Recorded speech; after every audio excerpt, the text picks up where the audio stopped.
Okay, and we are live. Welcome to a new episode of All Things Xbox Podcast. Once again, I got Logan with me. Logan, how you doing this week? Doing pretty good, Jamie. It's another day of having to log in. But how about you? Yeah, it's been a good day. People might be able to hear I've got a bit of hay fever going on, but that's expected. Other than that, it's been a good week. We've got a bunch of good gaming news, a lot of really good stuff to talk about. Some game announcements, some leaked games, which I have not told Logan about yet, but I think he'll be happy. We've got a good show. Now, it's been a very long week, and obviously, we're going to talk about everything that's in the title. We have 19 topics. So, yeah, it's going to be a pretty interesting show. We obviously going to be talking about the PlayStation DRM thing because it kind of affects everyone in a way, this DRM stuff, and just the reaction online is very telling. But before we get into that, into all of the topics, lots of DLC, lots of games out. Aphelion just came out today. Great time to be a gamer. Now, it's been a long week. Logan, what have you been playing? Honestly, I've just been mainly on Super Meat Boy 3D and Power Wash Sim 2, which we'll hop into that topic more later. But Yeah. yeah, like just enjoying some kind of low key for Power Wash and balancing it with oh my gosh, I want to smash things of Meat Boy 3D. This Forge Master boss was making me so mad. Like eventually I got the timing right and figured out all the patterns. It was like Dark Souls basically, but having to platform as well. And once I finally just memorized the patterns and the timing, I was able to get it, but it took a while. I'm glad I'm done with him, and it's been smooth sailing since so far. Really enjoying that. Power Wash. Been watching lots of basketball. The playoffs are in full swing. My team like easily swept their opponent, so they're resting at home, waiting until their next challenger comes up. It's all in all, it's fun in the sun over here. How about you? I've been playing all sorts. I'll get out of the way what I've been watching. Because I watch one TV show at a time. I've been rewatching Peaky Blinders. That TV show Oh, is so triple ST. good. Yes. Did you ever watch it? I actually have not, but it's one I want to go back and watch because I love the main actor, obviously. Yeah. He's tremendous. And I've seen all the memes and I know Tom Hardy's in it as well. And, you know, I can't even use a British accent to, quote one of the memes from it. But Yeah. I know like who are we? We're the Peaky Blinders basically and all that stuff and Yeah. no fighting. It Yeah. it looks great. Yeah, oh, it's triple ST, and every season they introduce basically this like huge a Hollywood actor, and you'll be like, oh wait a minute, who's that? But yeah, triple ST show, and for the love of God, I need someone to make a triple A game based on that universe, because my God, incredible. But other than that, I've been playing a lot of different games. I've been playing Replaced. I'm almost done with that. This game's been in development for like 8 years or something. It was announced about 5 years ago. So like when it comes to games like this, I like to take my sweet time. I like to enjoy it like a fine bottle of wine. And honestly, I think it might be my game of the year so far. It's incredible. I think that in the indie space, it sets itself apart. It does something different because they could have clearly made a Metroidvania where you go through certain parts of levels over and over and over again with different attachments and different gadgets to unlock new areas, but they didn't. This is a single player action adventure, and it's epic. There's drama. The story's really good. If people like Ghost in the Shell and that type of thing, uh, you'll love this. There's nods to Blade Runner, um, Alien, Upgrade, a bunch of different IP. The Batman.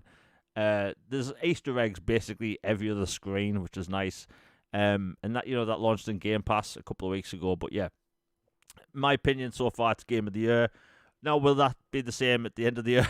Probably not. But still, like the fact that this 2.5D game is just grabbed my attention, and the art style is gorgeous.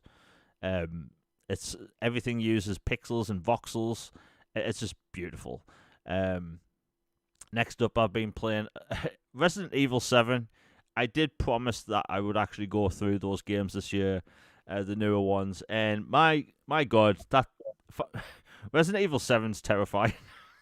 Put some hair on your chest, Jamie. Yeah, oh god, I don't know what it is, but 7 is and also 7 has like a very narrow field of view.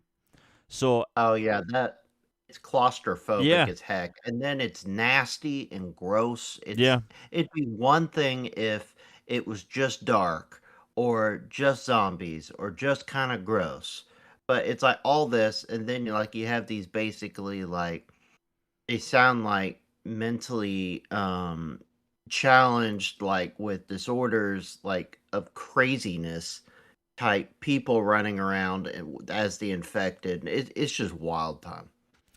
yeah. The narrow field of view, like for instance, when you go through a door and there's an enemy on the opposite side, you really don't know there's an enemy there unless you either A, hear them, or B, they get right in your face. And like, as someone that can't deal with horror and video games, it's terrifying beyond belief. But the fact that I'm progressing is something. Because honestly, I thought I was going to give up. Like, I thought I was going to give up after like the tutorial section, but I'm pushing on. I'm basically doing a little tiny bit every few days. But my God, that game is beautiful. Like, it is gross, but the game feels like very lived in. And the world they have there, like it is the Resident Evil world, but it's very different. You know, it's set in a haunted house. It's like the Hills Have Eyes type thing, and it just works. And I really like that. And you know, I will probably get the DLC as well because that's kind of different apparently. But my God, and oh, by the way, I did check the achievements list just to see what if there's any I could get that are optional. There's so many achievements in this game I will never get for the rest of my life, and I'm perfectly fine with that. Getting the achievement for finishing the game in under 4 hours, never happening. And also the hardest achievement, I think it's called Madhouse difficulty. Would it be nice to finish that game on that difficulty and unlock all the cool stuff? Yeah. Will it happen? No. I've accepted it. I've came to terms with it. But I'm enjoying it, which is more important. And also, I've been playing Arc Raiders now and then. I've been trying to get the rank up so I can get a certain skin. I did it. The season ended literally at 6 o'clock this morning. And let me tell you, I am done with that game when it comes to ranking up. I'm just going to play it for fun from now on. Because let me tell you, playing that game, doing objectives every week, and it's one of the reasons why I don't like doing battle passes and stuff. I feel like I should want to play games to have fun, not play games to achieve some arbitrary thing to get skins. I know I'm in the minority when it comes to that stuff, but I got my cool skin. I'm out. I'm purely playing the game for fun from now on. I will say this though, the new map came out today, and I played 5 rounds, and I didn't get ratted one time. I was talking to other randoms, so I don't know what happened overnight, but the nice people are playing again, which is very nice. The new map is basically this beach-style resort where there's a harbour, there's a sort of a dock loading area with all these like massive cargo crates. There's a big hotel with tons of different floors and rooms and stuff. However, there's this enemy that is a nightmare in the game called the Shredder. That is on all maps now. Let me tell you, those things patrol the hotel, and it's nightmare fuel. It basically turns into a horror game when you encounter one of these things. They did put in a few items, and I just want to boast about this quickly, because one of the new items in the game is a thing called a Descender. It basically lets you jump from a building of any height and survive. It kind of acts like a glider that's also like jet powered. So anyway, the first game I started, I'm not even kidding, I got the blueprint for this item, and I thought, right, I never have to look for this thing again. Great. And basically, when I started up the next game, I found the same blueprint again. And basically, my best friend gets all blueprints that I have duplicates of. But I just thought it was funny that there's blueprints that people will try for hundreds of hours to get in this game because it's all RNG. You know, they are randomly spawning items. You have to get really lucky, and I just got lucky 2 games in a row. So yeah, I just thought that was funny. But hey, Arc Raiders seems fun again. The PvP side of that game is just not fun in my opinion. I know some people like that, but to me, it's really fun encountering other players, talking to randoms, and also, helping other people out.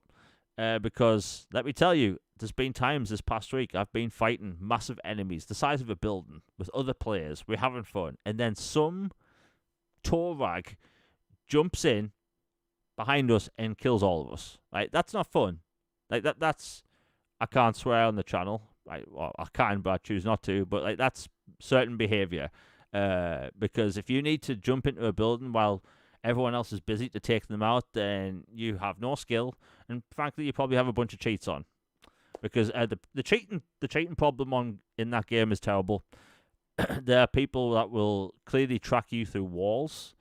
Cheating in video games right now is getting really bad. Warzone has a lot of cheaters. Battlefield has a lot of cheaters. I don't know the state of cheating in Halo, but cheating in general is just bad at the minute. It's really bad. And hopefully these games, these developers, they crack down on this stuff because honestly, it's just not fun. But yeah.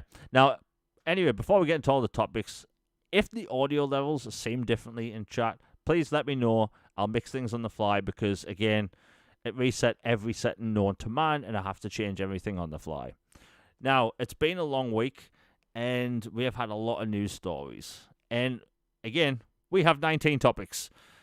So, it's going to be an interesting show because, again, 19 topics. Now, let's see what we have. Okay, Logan, I'll let you take this one because Logan likes this particular game called Power Wash Sim 2. It's one of those cozy, relaxing games, but you use a power washer to clean surfaces of things. It's actually really relaxing. Well, anyway, the second game came out a couple of months ago. It's doing really well. But in the past, they've had some licensed DLC, some smaller packs, but also free stuff such as a Final Fantasy VII map and also a Tomb Raider map. Well, it got announced today that they are doing a Star Wars map. And this is going to be a full-on paid expansion, but I'm pretty sure to Logan, this is basically Half-Life 3. So you take the wheel, man. Oh, thank you. I mean, it's not quite Half-Life 3, but it's pretty good. I'm definitely living large with that. And, as a huge Star Wars guy, love Power Wash, put them together. It's music to my ears. Looks like we're going to Tatooine. Gonna also do some X-wings and starfighters on board some capital ships, and then some other levels maybe have been teased. Not sure how many missions they'll do. They usually do 3 to 5-ish or so for these licensed ones. Yeah. But they're usually pretty beefy. They're not token gesture ones. So I'm really, really looking forward to this.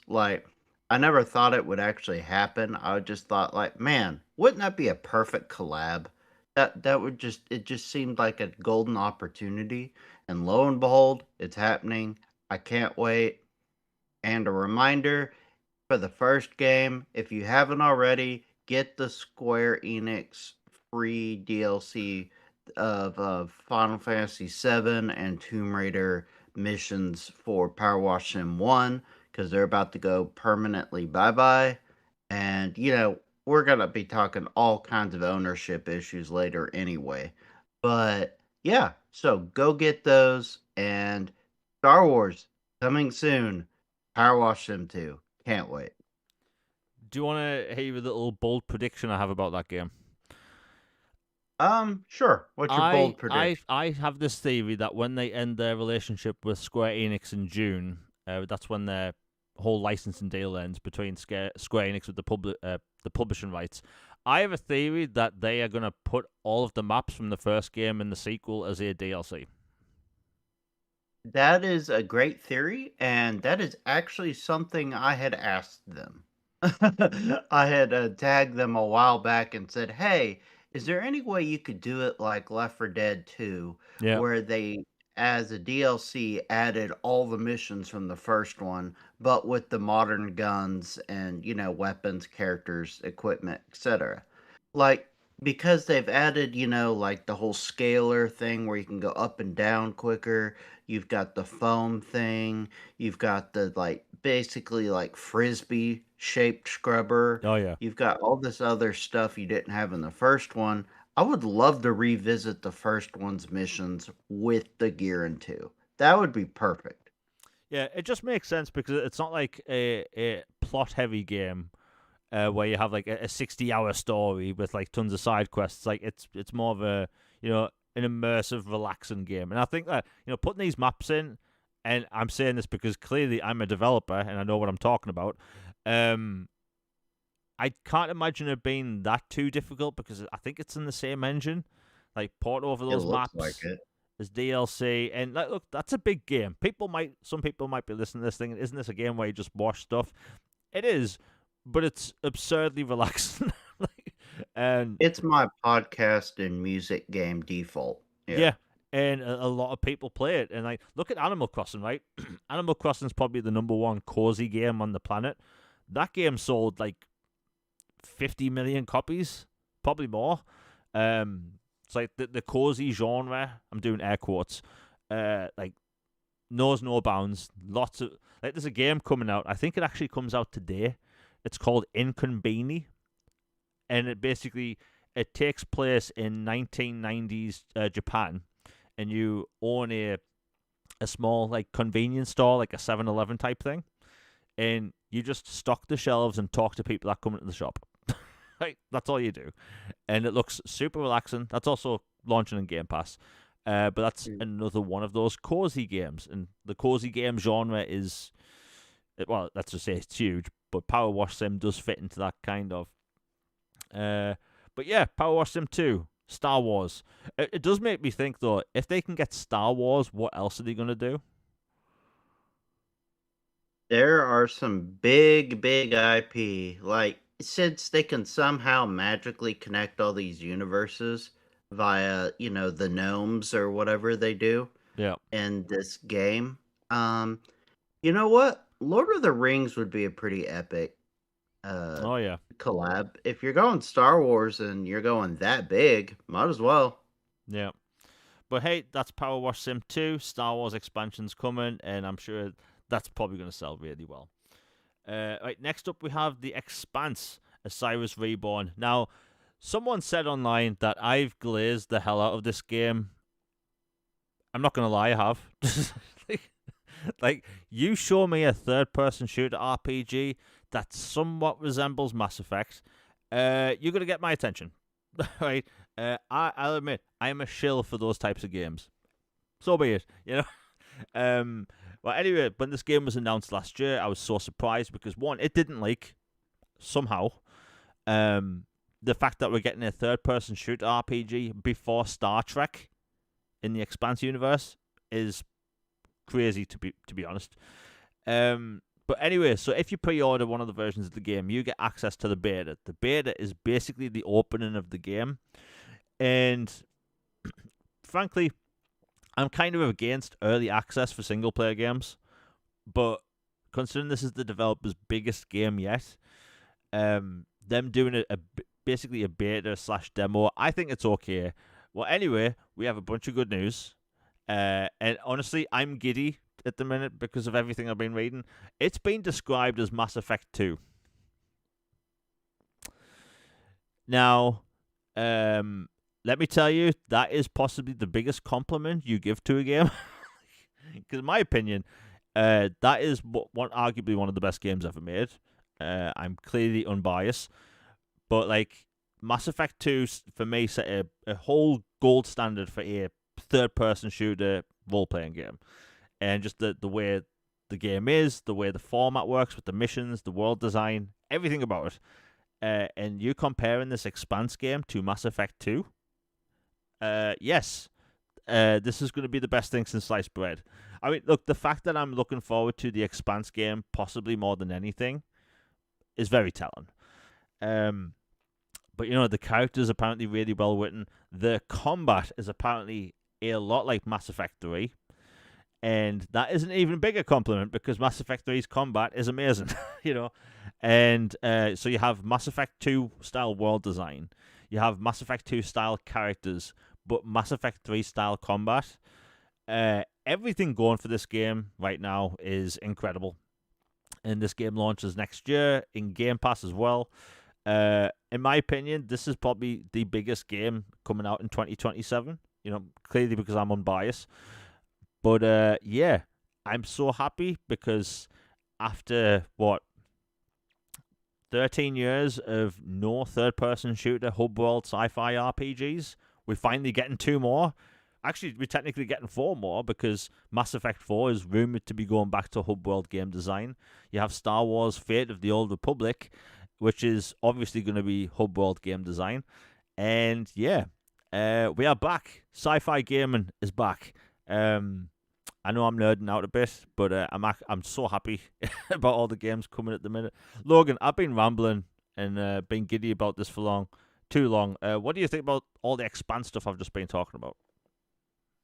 Super excited for it. As somebody who is a huge fan of the show and Yeah. has the Telltale game as well, haven't beaten it yet, but I'm very eager to.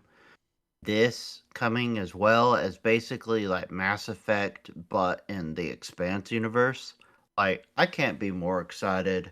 Like, like people have these weird digs that they try to throw at certain games or developers sometimes.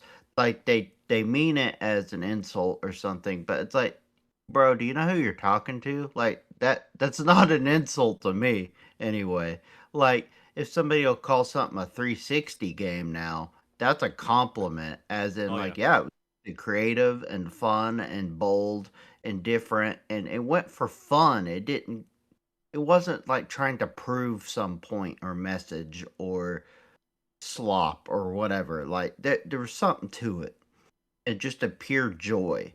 And like another thing is like people try to say like, "Oh, this is just a Mass Effect clone." I'm like, "You know what? I'll take a Mass Effect clone over, whatever you want to call Andromeda or whatever. Like, who knows if BioWare is actually gonna get Mass Effect 4 out the door? Yeah. Like, who knows if that'll actually happen? Because they haven't exactly been crushing it lately. So yeah, I'm excited for it. That and Exodus both. Like Yep. they're both gonna scratch that same itch. And I love that they, by the way, are hyper supportive of each Oh other yeah, and that's going, great. dude, you're awesome. He's like, no, you're awesome, bro. And then it's like, fist bump and it's like, we'll talk kumbaya later, Yeah. but trust me, that's a big topic. But when it's like game developers that are indie studios and a similar interest, and they're all just trying to find their niche and be like, hey, we both love sci fi, we're both available everywhere. We both clearly had an inspiration from Mass Effect and sci fi early 2000s stuff. Like, hey, you doing well will reflect well on us because we'll probably do well and we'll likely attract the same people to both of us. So why not promote both of us and we both win and everybody's happy? Like that is the kind of it quote kumbaya I can get behind. Yeah. But yeah, I'm excited for it. Yeah, I mean this is great news. Like you said, those two developers actually praising each other, and I like to call it dual marketing. Like what we saw with Oppenheimer and the Barbie movie. Oh, Barbenheimer, yes. Yeah, and like I like to see these games that and obviously this is a bit different, but the fact that you have two similar games in a genre that's we just don't get games in, they're supporting each other, which is great. And those games are going to do really well next year. Like those games should sell really well. I mean, you have Mass Effect fans from the onset just looking at these games thinking, okay, I'm going to buy this, but in like calling it a Mass Effect clone, like how is that an insult? you know, I think 360 games, like you said, like if someone says, "Oh, this is a 360 style game," that is the biggest compliment in the world to me. Um, and I want to talk about, before we change topic, I want to talk about the whole hub world game design thing, because some people still don't know what I'm talking about. Because you have linear games such as Gears of War, Uncharted, or a lot of Tomb Raider games where you basically go down a structure of corridors from point A to point B, perfectly fine, works great for those games. Then you have open world games where you have this huge open map. We'll just think of it as a square, and there's several different things to go and do in that world that are completely different, and each kind of thing is repeated dozens of times. There's quests, there's collectibles, that type of thing. But then you have hub world game design, and I think hub world game design is actually the best way to design an RPG, where you have bespoke places made for specific quests. And to me, that is the best kind of level design, because you're not just populating this big open world with random crap to do. They're actually well thought out levels. So for instance, in Mass Effect 2, without giving any spoilers, all these years later, when you do Miranda's loyalty mission, you go to a place on the Citadel that you don't go at any other time in the game. It's just there for that mission. And it's stuff like that I love to see in games. And I feel that when all these games shifted to open world, I don't like using the term lazy game design, but I will. I feel like it's lazy game design. Making everything open world is lazy in my opinion. Metal Gear Solid 5 is a great example. Amazing gameplay. But outside of that, that's where, it kind of fell off a cliff in my opinion. Metal Gear Solid was always at its best when you're in these bespoke bases where you have to sneak through. And in that game, it's like, hey, here's this open field with a base plotted here and here and here. And they're tiny bases, but it's all repetitive open world crap. Which is why I get excited about things like Exodus and, the Expanse game. And why I, keep wanting Mass Effect to go back to how it used to be. But hey, Expanse, it looks great. And yeah, if you get the beta, let me know how you feel about it. Because again, I'm keeping away from it just because, I like to save myself certain things. But yeah, it looks great. Anyway, let's see what we've got next. Because again, we have 19 topics for the show. Oh, we have one piece of bad news when it comes to studios. And this kind of dropped a couple hours ago. So the developer behind Greedfall and I think it's called Steel Rising. Spiders, they're shutting down, unfortunately. This is such a shame because they were poised to be a future BioWare. And, the publisher is Nacon, right? Yeah, and they're deep in the red, bankrupt. Yeah. Well, they're getting shut down, and it's such a shame because Greedfall 2 came out in the end of March, right? Greedfall 2 was in early access for, I want to say, a year and a half on Steam, and it just came to console in March, so they didn't even give it a chance to sell, because Greedfall 1, I think that sold a couple of million altogether, but that was a game that every time it was on sale, it would chart in the top 5 on the Xbox store, and people would just buy this RPG. We see a bunch of games like that, and a lot of games have success doing this, and they just didn't have an opportunity to.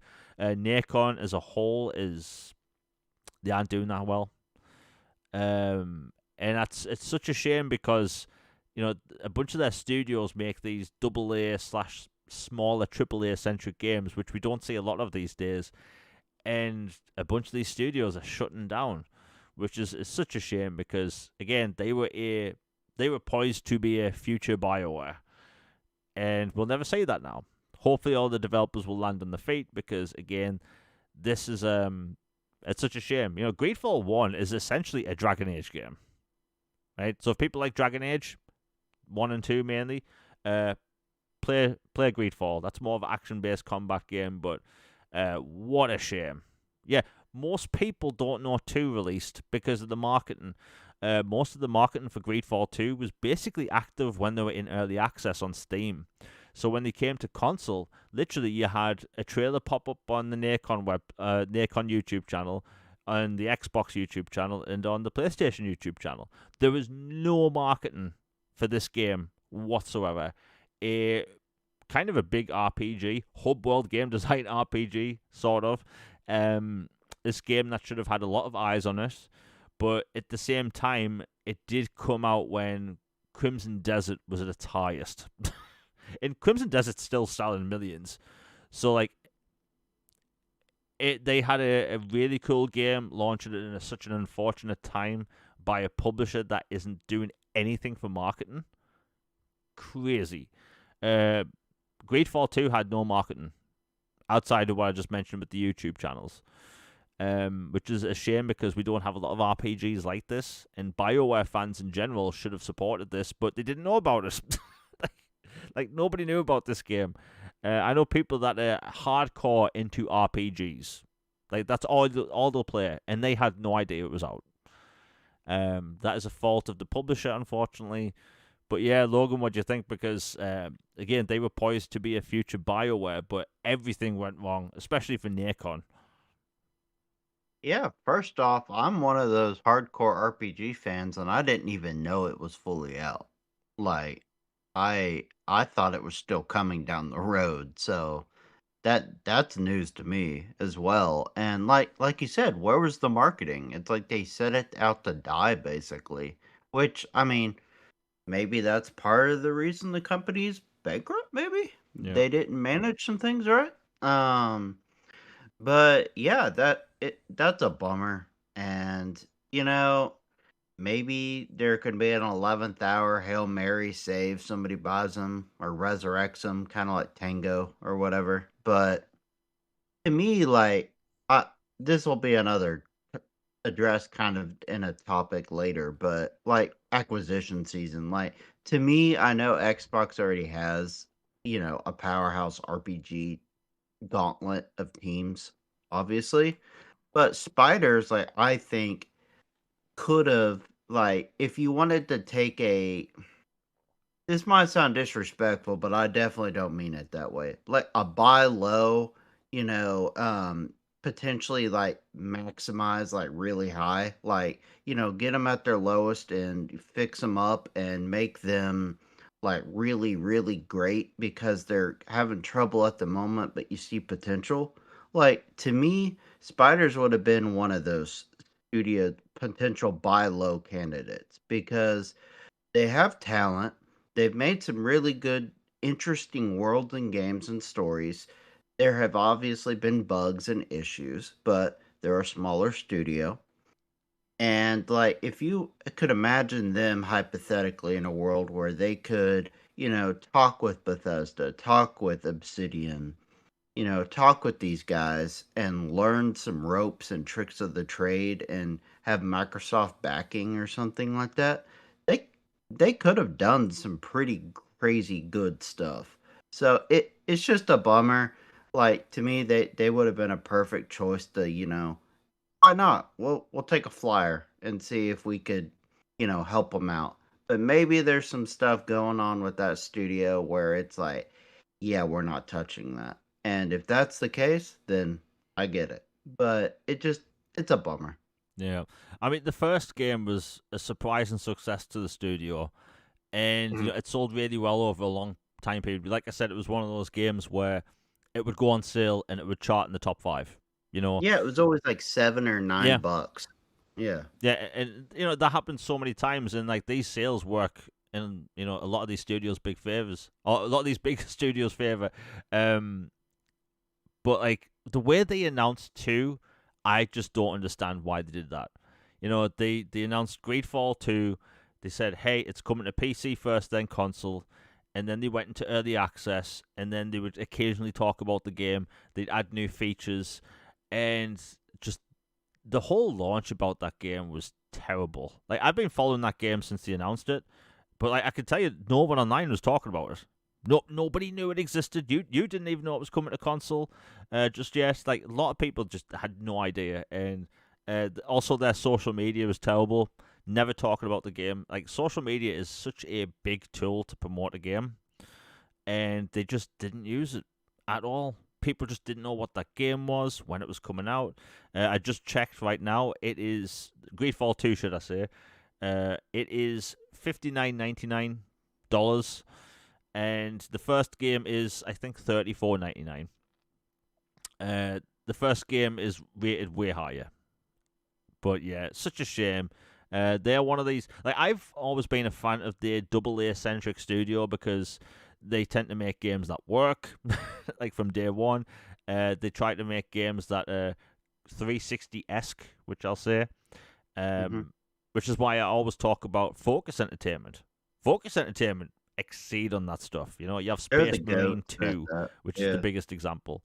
Um, and you have like Spiders with Nacon, and a bunch of Nacon studios do this where none of their games get marketing, like at all.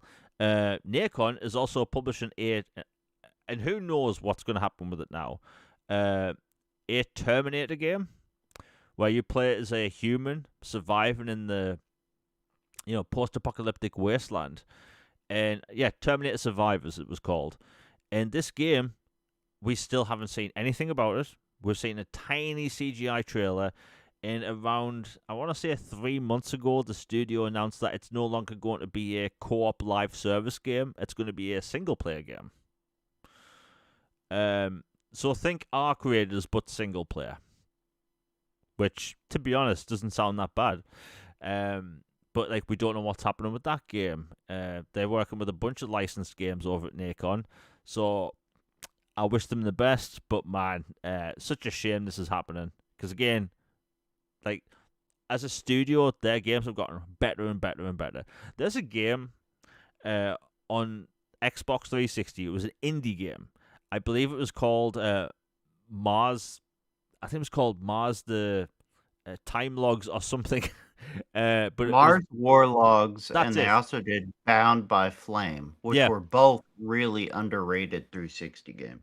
Yeah, and like every single game they've made has gotten better and better and better. And just what they did with Greedfall 2 or Greedfall, I think it's called the Dying World or whatever it's called. See, as someone that's been following the game, I don't even know what it's called, right? You know, like it was originally Greedfall 2, and now it's Greedfall: The Dying World. Okay, so I was right. And yeah, they won't get a chance to make a big new game, which is unfortunate. All right, let's see what we've got next. That's basically the only bad story. We have had a couple of new games announced for Xbox and some release dates. So Samson, which is a third-person open city game. It's made by a tiny studio. It just released on PC. It's coming to console in September. And as someone that's been wanting more open-world city games, because we used to get them all the time, looks like that's finally coming to console in September. So I think a lot of people have fun with that. It is an indie game. Right, so I hope people don't expect a Grand Theft Auto style open world where you have planes and helicopters and basically every vehicle known to man. Like, this is a smaller game. It's a 25-hour long title. It's also $25 on PC, so it'll probably be the same on console. But hey, I think this looks really cool. If you've been after more open world city games, this is one to definitely keep an eye on. Logan, I don't know if you saw this news, but it is a smaller title, but it looks pretty cool. I have not seen much on Samson, to be honest. What's it about? You basically play as a vigilante in an open city. Like, it looks imagine Max Payne, but without the powers, basically, and it's set in an open city. Okay. It So looks kind of really Watch cool. Dogsy Yeah, without the Watch tech, or- Dogsy type thing, but it's made by an indie developer, so like you're not gonna have the biggest budget title, but then again, it is an open city. It's pretty ambitious. It's just a shame because the open world city genre, we used to get games in that all the time. You'd have Saints Row, The Godfather, Mercenaries. Well, we'll fit Mercenaries into that. Watch Dogs. You also have the obvious one, Grand Theft Auto, Mafia, but we just don't get them anymore, which I think is a bit of a shame. Let's see what we have next. Okay, this is probably going to be one of the, in my opinion, one of the biggest games of the year. The Blood of Dawnwalker. This is a brand new RPG by former CD Projekt Red developers. This game looks nuts. It's you could tell there's a lot of Witcher 3 DNA in this game, and the whole game works off the premises you basically have the powers of a vampire, but without any of the weaknesses. You're essentially Blade, and you have 30 days to basically save your family. And the way time works in the game, because don't get me wrong, when I see a timer in a video game, my heart kind of skips a beat, and I'm like, I can't deal with this, right? It's too much pressure, right? So if I see a timer in a mission or in any game, I'm out, right? I don't want any part of it. But the way timing works in this game, I think people are gonna like. So in Mass Effect 2, that's right, I can make anything about Mass Effect 2. In Mass Effect 2, there's an invisible timer that starts that you don't see or hear. Uh, Without giving spoilers away, something can happen if you don't do certain missions by certain times. And basically, the timer works as in, let's say, there's 20 missions in a game, and certain events can only happen if you do them before the 17th mission.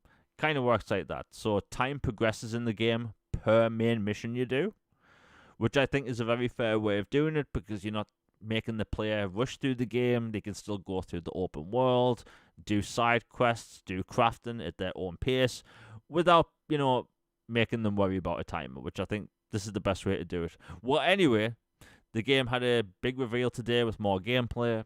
It looks really good. There's a brand new collector's edition coming out, which also looks cool. But it's coming out on the 3rd of September. A lot of these developers are clearly wanting their games out way before Grand Theft Auto releases. But the game looks great. So I think they handled the timing well, or the timer well with the game. The combat looks pretty interesting. And it's basically, we'll call it Witcher 3 inspired. I know a lot of people are going to be all over this. Logan, have you kept up with this game at all, and what do you think? Yeah, I'm looking forward to this one. Like, all you have to tell me is CD Projekt Red, ex devs are working on something Yeah. that'll, get my interest. And then once I hear vampires, I'm like, okay, now you have, first you had my curiosity, now you have my attention. And it's just, yeah, it looks really cool. You clearly see the Witcher DNA in it, and hard, choices, dark, like not everything's white or black. There's a lot of like, well, lesser of two evils kind of things, and brutal combat, all the traits of a CD game. And yeah, I'm looking forward to this one. Yeah, this game looks really good, and I think that if you like things like The Witcher 3 and just want more single player games, like this is another one. By the way, this wasn't really a topic, but I think we can lump it all together. I have seen more excitement for single player games this year than I have done in a long time. Nature's healing. Yeah, nature's healing, and it just feels like every year there's a big, we'll call it fad, right? Where all these developers are trying to make something that's making a lot of money online, and then we get these games come out and nobody buys them or plays them. And like I felt like going into this year, I was honestly worried about the amount of extraction games were going to come out, because I knew Arc Raiders was going to do well, but like I feel like, are we going to see way too many developers try and get an extraction game out because that's the thing? We saw the same thing with battle royales, right? I was really worried the same thing would happen with extraction games, but what we see in this year is single player is king. Crimson Desert smashing records, which is, I know it's set in the Black Desert universe, but for all intensive purposes, it's a new IP. You have Pragmata, this, we'll call it a Happy Dad Simulator, where it's a sci-fi game, and it has a combat system unlike anything else. It's a brand new IP, and it's a very quirky, weird game, right? That's doing really well. And I just see games like this, and I'm thinking, this is obviously going to do well. They're marketing it right. They clearly marketing it to the Witcher player. And I just think that maybe, rather than having all these videos we see online of, the gaming's dying, and they always talk about multiplayer, right? I feel like single player, I think they're going to get way more casuals into single player, because back when we played like 360 games, and shocker, I make everything about 360, like it just felt like everyone that played multiplayer also played some single player games. But I feel like over the past several years, since the rise of battle royales, you have these people that they will pick up a console and they only play that battle royale game, be it Fortnite, Apex Legends, Warzone, whatever, right? I feel like I'm seeing a lot of these people trying single player games. You know, Crimson Desert's a big one, right? I've seen a lot of people that only play multiplayer. They've gotten into Crimson Desert, right? Something that they would never normally play, and they're loving it, right? So I'm hoping that this is going to be I want to call it a Titanic shift to the gaming space, because we don't need another 5 year. Like, look, as much as I love Arc Raiders, do we really need another 5 years of everyone making an extraction game? Like, I'm already rolling my eyes at the proposition, right? But the fact that single player games are popping off, I love this. Logan, we've talked about, single player versus multiplayer a bunch of times, but is it just me? Do you see like this sort of weird shift to, or great weird shift to, like, single player games seem to be taking more of the limelight over multiplayer? Yeah, I do think there has been a noticeable shift within the last year or two of like people finally got burnt out by all the basically like um over in I don't know how y'all do over across the pond, but do you guys like have all you can eat buffets or like type type restaurants or stuff where like it's not that great, but at least you can get a bunch of it or something like that? Kind of, yeah. Oh well, it's felt like that. Like for a while, it was just all this like buffet of mid to honestly just terrible content, but it was a lot of it, and it's like, well, here you go. You maximize your dollar, like you can get this, and you get all this content and all this stuff. See, isn't that a great proposition? Or oh, the game's free, but once you jump in, it's like you're paying $20 for a Hello Kitty armor set or something like crazy. Like just as an example. And it's just it gets wild and ridiculous, and people were finally burnt out and tired of it because for every whale account out there that's spending a house equivalent on crazy gear and loot and stuff, which is insanity. But there are those people who do, and whatever, your money, your choice. But it's just crazy how it finally has shifted now to where people are like, you know what? I'm tired of being force fed crap. I want good stuff. I want good quality, fun stuff.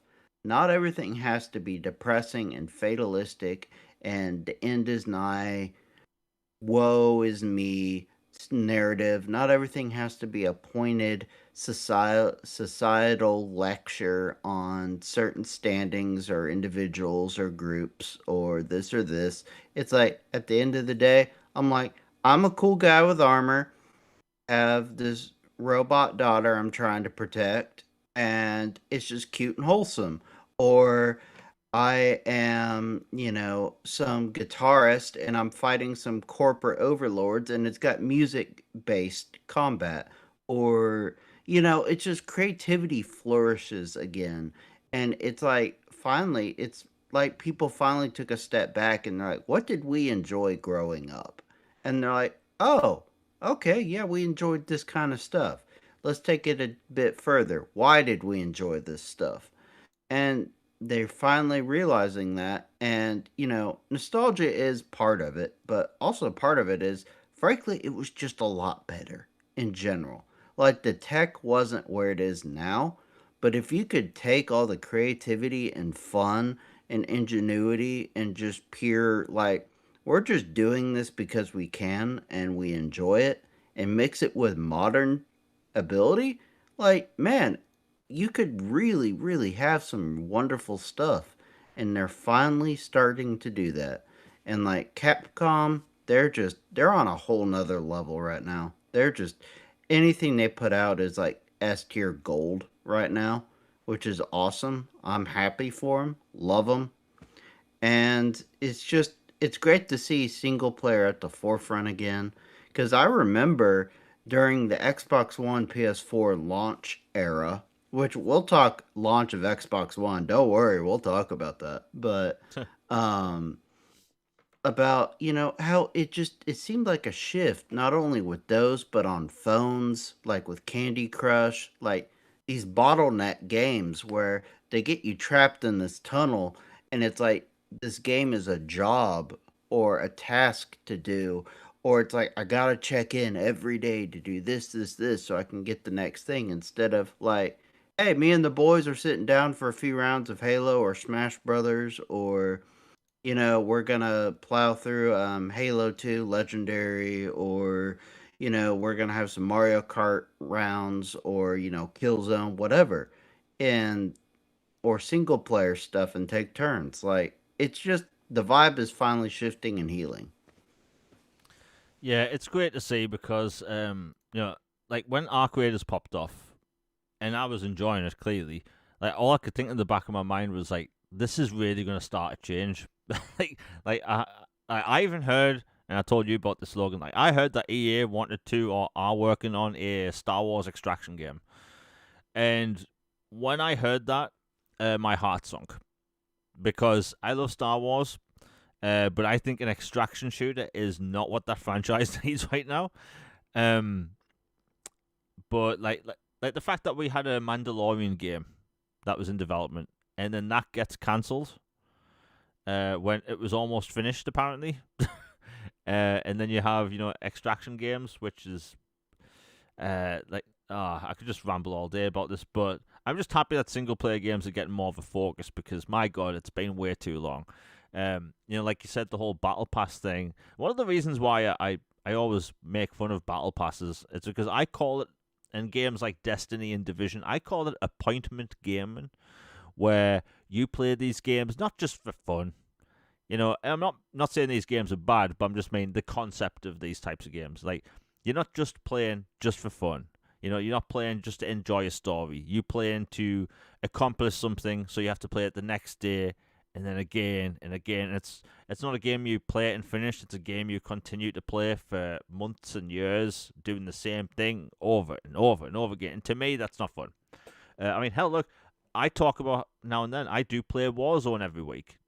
I don't do the battle pass anymore. One, I don't like Black Ops 7's weapons. I think they're terrible. But also, I don't like the idea that I have to play this game every day. But now I can play it when I want. I play it once or twice a week, and I have my fun. I'm not having to worry about skins. I'm not having to worry about unlocking things. I'm just playing for fun. And I feel that when these fads happen, that doesn't happen anymore. Obviously you're still gonna have people that play with their friends and have fun and stuff, but to me, that's in single player. Single player is way more fun. But anyway, let's move on because we have a bunch of cool topics to talk about. You know what? I'll mention this quickly because I didn't tell Logan this before we went live, and I thought we'll maybe talk about it when we are live. So about 4 or 5 months ago, a news story leaked where there's a studio of unknown origin working on basically the answer to Hogwarts Legacy, but in Lord of the Rings. And I have not been able to track down who's making this game for months. They're keeping it very close to the chest. But anyway, it turns out another developer may be working on another Lord of the Rings game. And that studio is Warhorse Games, the developer behind Kingdom Come Deliverance 1 and 2. They may be working on a Lord of the Rings game. Now, considering how beloved those games are, how richly detailed those games are, not just like when it comes to graphics, but like the immersion in those worlds. And they haven't outright denied it, whereas in the past, other studios have denied these types of things. I know Bethesda a while ago, they denied a Lord of the Rings game they were working on and a Game of Thrones game they were apparently working on. But yeah, it looks like Warhorse Studios are working on a Lord of the Rings game. Now, we don't get many Lord of the Rings games. In fact, I can't remember the last one we had. Oh no, the last one that we had was actually the Gollum game, which we know how that ended. But yeah, it looks like one of the most renowned studios in the world of single-player RPGs are making a Lord of the Rings game. Logan, what do you think? Because we both love Lord of the Rings, and it just seems we never get games set in that universe. And the fact that we might have one of the best studios in the world making that is pretty incredible. Yeah, they honestly seem like a perfect choice to me. Like, you look through Kingdom Come Deliverance 1 and 2, it's like hardcore RPG and like immersive, like down to the nitty-gritty details of clothing and swinging and, like, mechanics and training and peasant lifestyle, royalty, like, it is not fanciful. It is very more grounded in realism, both positively and negatively. And just the idea of them tackling Lord of the Rings, like they clearly know what they're doing with swordplay and medieval settings and grand scale. So, man, I can't wait to see how they tackle Lord of the Rings. I bet they could make some like absolutely epic large scale battles. Oh yeah. Um, it is weird how like that's one of the most beloved IP in the world, and we just don't get games set in that universe. Like, Yeah, they've got 3 of them, from the movies just sitting on ice. Like, if they could just get those even BC or remastered, or the War in the North. Like, there were some. I know, take a drink, 360 gen, but there were a bunch back then, and we haven't had much since. yeah. I mean, there was Lego Lord of the Rings, which is actually really good. That's also backwards compatible, by the way.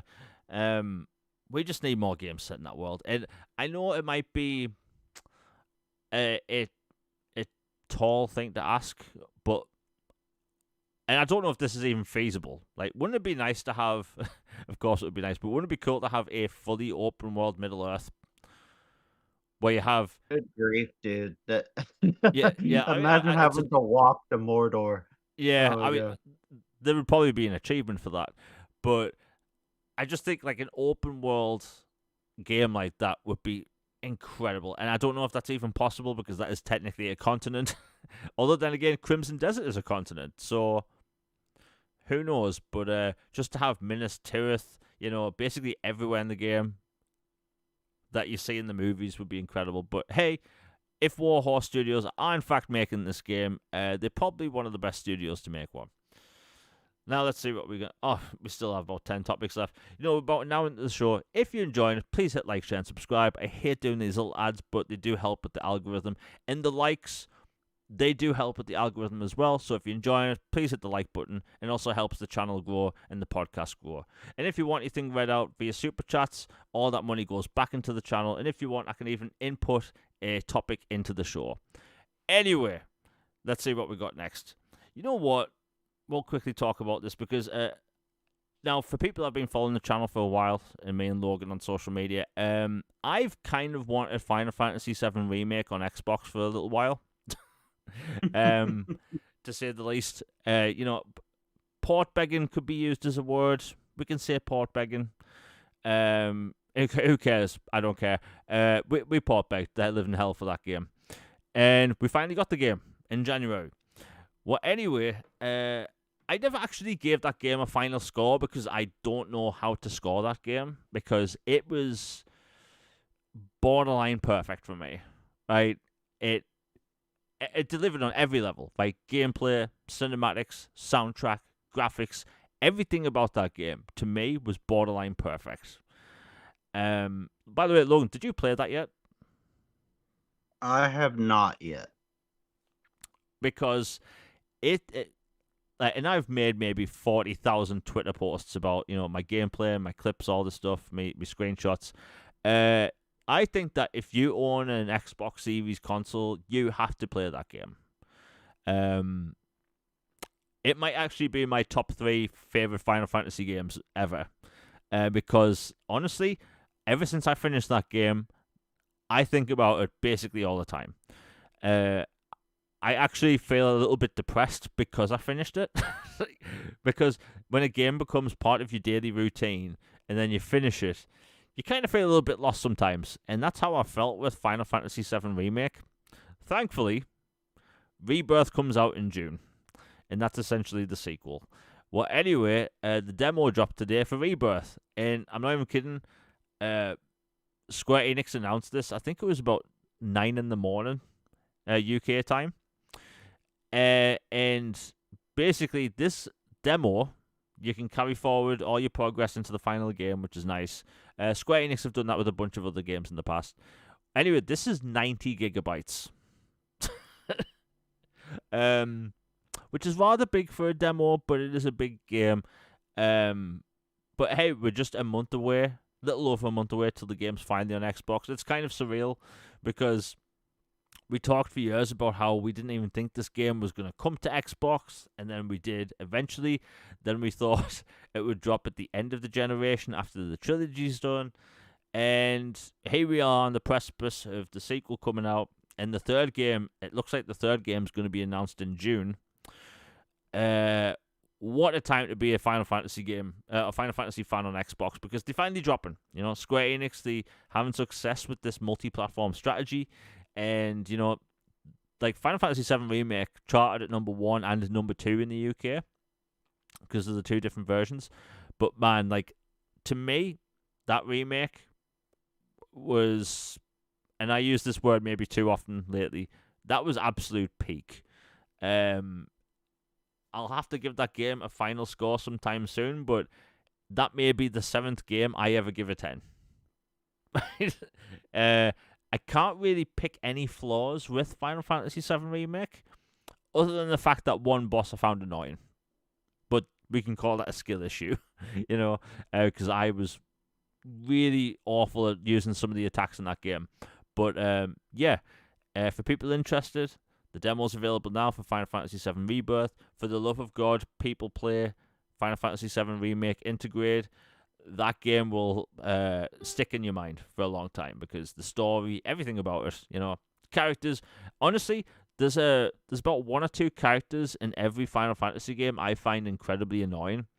I don't have that in this game, which I don't really have often, right? I love Final Fantasy X. I've talked about this a lot of times, but Tidus's laugh and his whining is infuriating. Because everything about his character, he kind of comes off as a snotty brat, but like the game's charming at the same time. The game's world is interesting. I love Final Fantasy X. It's my favorite Final Fantasy game of all time.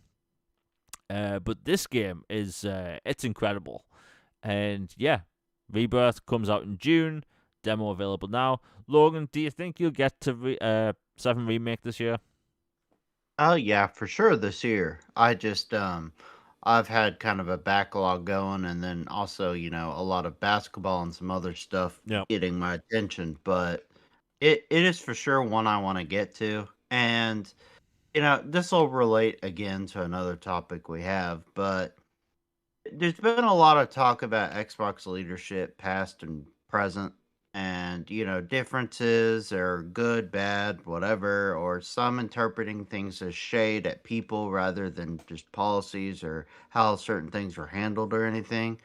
Where I feel it's appropriate to give praise that, you know, Final Fantasy VII and these Square Enix titles and the Japanese support and renewed effort and drive over there in particular for Xbox stems from Sarah Bond and Phil putting in serious work over there to repair relationships and do a lot of hard labor and hard conversations and a lot of man hours spent flying back and forth across continents to try to make things work and get things in a better place for the brand.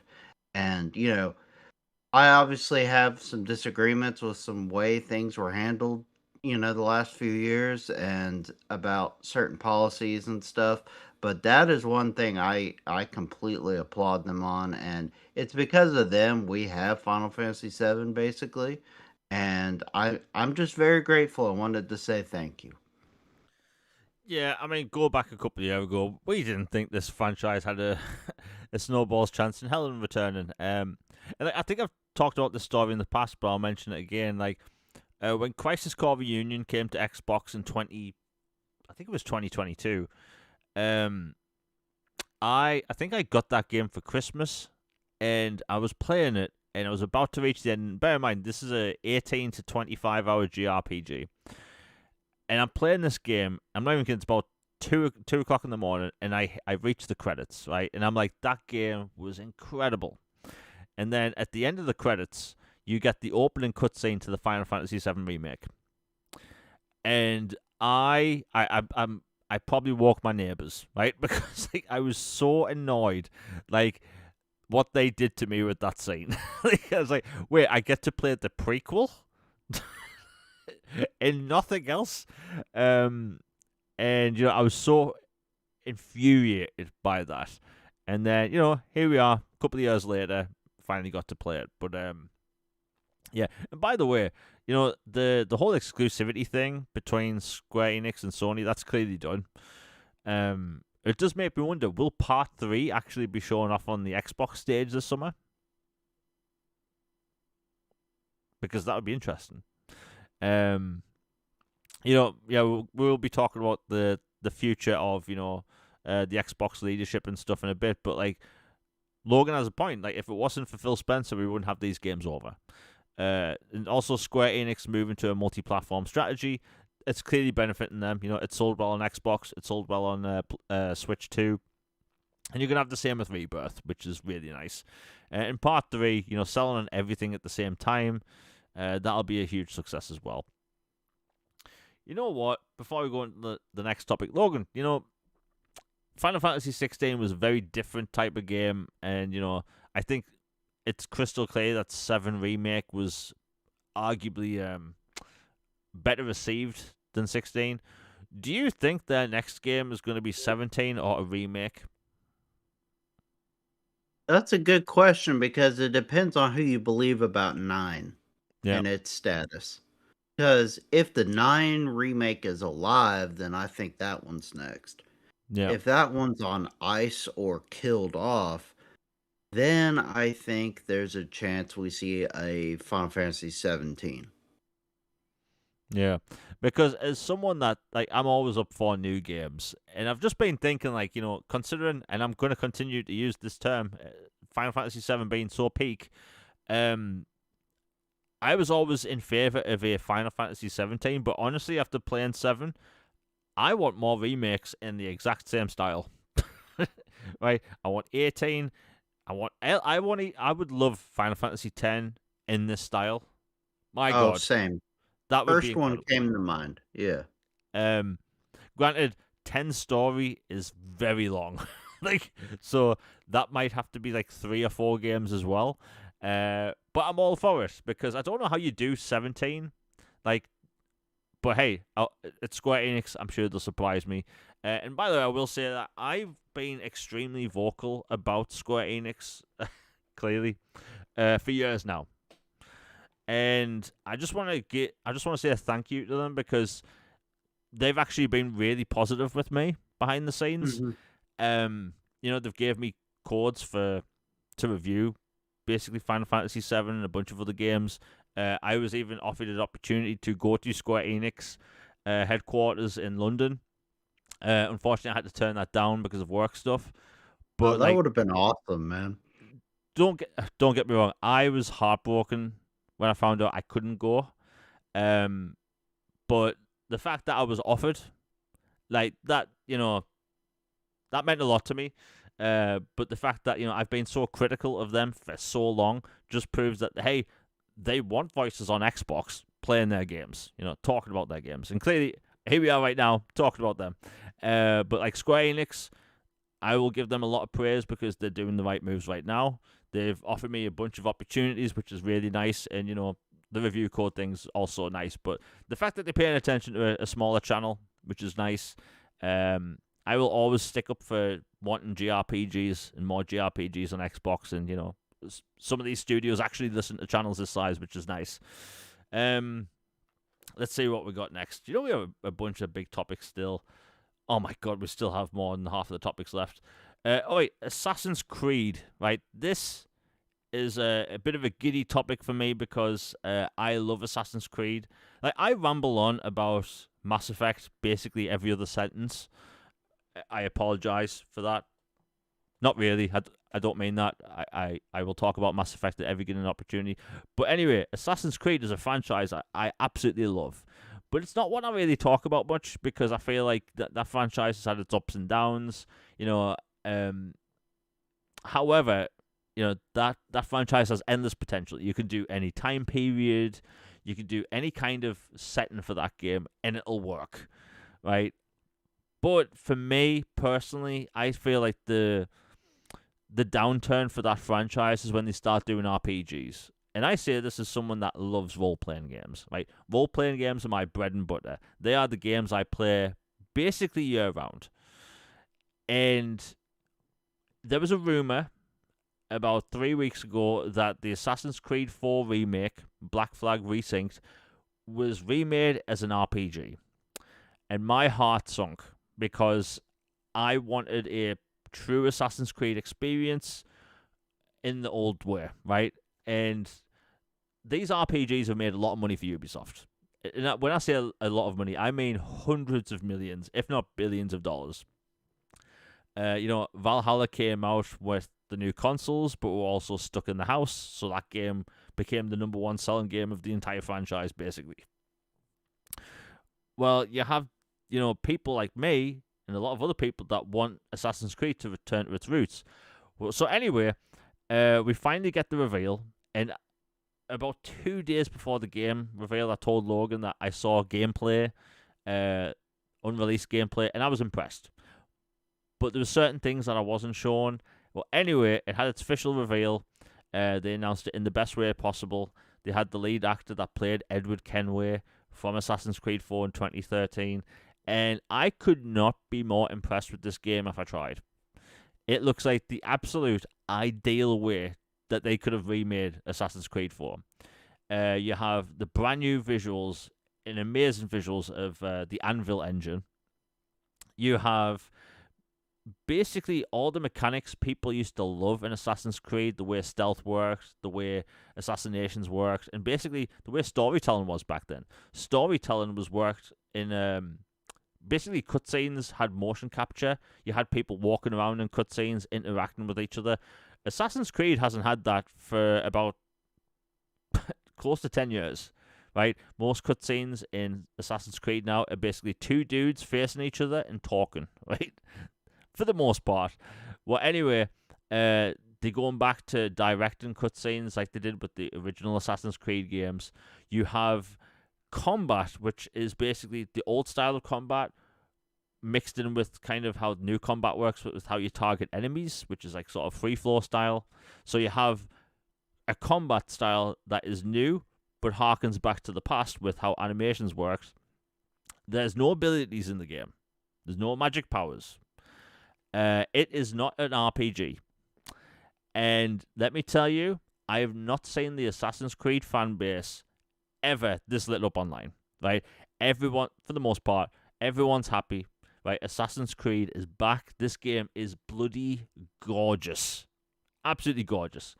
The brand new engine, the way lighting works. Basically, we've talked about this before, how a lot of games during the 7th generation and early 8th generation used the piss filter, right? That's kind of how you saw your way at night in that game. They would change the contrast of the world so you could actually see where you were going. But the way you have HDR now, and a lot of people having OLEDs, the way the world's illuminated at night, the way how cannons firing at night will illuminate the water, really cool stuff. So you have amazing visuals, a great combat style. I'm not even kidding. The second I saw this gameplay added to the new game, I actually stood up in hype. And am I even kidding? They added and people will laugh at this, they added the ability to crouch. I felt like when they were talking about the new gameplay mechanics and one of the developers said, and we've added a crouch button. I swear one of the developers had to have heard me whine about this, right? Because if you replay an old Assassin's Creed game, you can't crouch, right? The only time you can crouch is when you walk into, like, let's say some bushes. Your character auto crouches, meaning you can't stealth when you want to. Well, that's different in this game. You can stealth whenever you want, wherever you want. Um, and they've just changed a bunch of mechanics that people didn't like with the first game. So if you were tailing someone, and a lot of tailing missions were really annoying, basically the mission would end and it would have to start again. That isn't a thing in the new version. The way you swing to other ships and capture pirate, basically enemy ships in that game, that's also returning in the remake, but it's just got a brand new user interface. There's no longer loading screens into going into towns. So basically, you'd have this massive open world, and each city would have its own instance where it would have to load in, and then you would dock. It's all one seamless open world now. And honestly, this game could have gone wrong so many different ways, but they've absolutely nailed it. They've absolutely nailed it. They've paid attention to what fans have wanted over the past 13 years. And it looks like it's going to be the most ideal remake of all time. It's 1-to-1 in the best way possible. You have new gameplay mechanics, new visuals. You have things removed from the original game that people didn't like. You have things put into the game that people have wanted. And honestly, it looks amazing. Logan, I've been rambling on about this for about 10 minutes. What do you think in general? Because I know you haven't had the chance to watch the stuff yet, but just off me going on about this, like, what do you think? Well, first off, Crouch, it's about time. I mean, like you said, how hilarious. It's like that Shaq meme where he's like standing behind a skinny tree. It's like, there's no way that's concealing him. Like, everybody knows he's there. It's so, it was ridiculous in a stealth game that you couldn't crouch, and especially when you're an assassin, for crying out loud. There's so many tailing missions and, having to sneak around this or that or climb this inconspicuously. It was a real problem. So, first off, I'm thrilled they fixed that. And like the lighting and stuff and the nighttime weather effects, like the updated, piracy ship mechanics, all this stuff is music to my ears. I was already excited for it. I'm even more happy now. I'm glad they're staying true to roots and not RPGing this game. Yep. And yeah, just I can't wait. Best pirate game of all time just got even better. So, booyah. Yeah, there's even islands that were in the DLC they've put into the main game. Okay, good. Because I was wondering how they were going to handle the Adewale stuff and the other missions. Like, I remember, like, there was a broken season pass, basically, with, like, a Kraken ship Yeah. and some other stuff, but then it, like, never worked for, like, 75% of people or something. Yeah, so all of the DLC like areas are gonna be in the main game, which is nice. But man, they listen to feedback.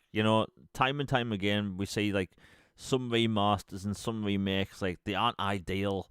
No, they've paid attention, and they clearly happy with the product. And I've never seen the fan base lit up so much on social media.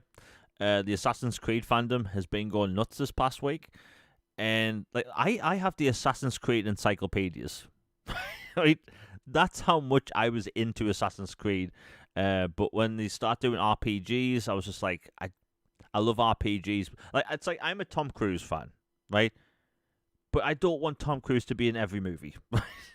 So like, as much as I love RPGs, I don't want Assassin's Creed to be an RPG. And the rumors of the remake of the first game are basically real. So remake of 1 is in the works, but future remakes are going to go off the sales of Assassin's Creed 4. And let me tell you, Assassin's Creed 4 is going to do well. We don't have a pre-order chart on Xbox, just because of the way the store works. But on PlayStation, you do. And I think it's like 20 different countries. Assassin's Creed Black Flag Resynced is number 1 and sometimes number 2 as well, on the PlayStation Store. So it's going to sell really well, which is nice.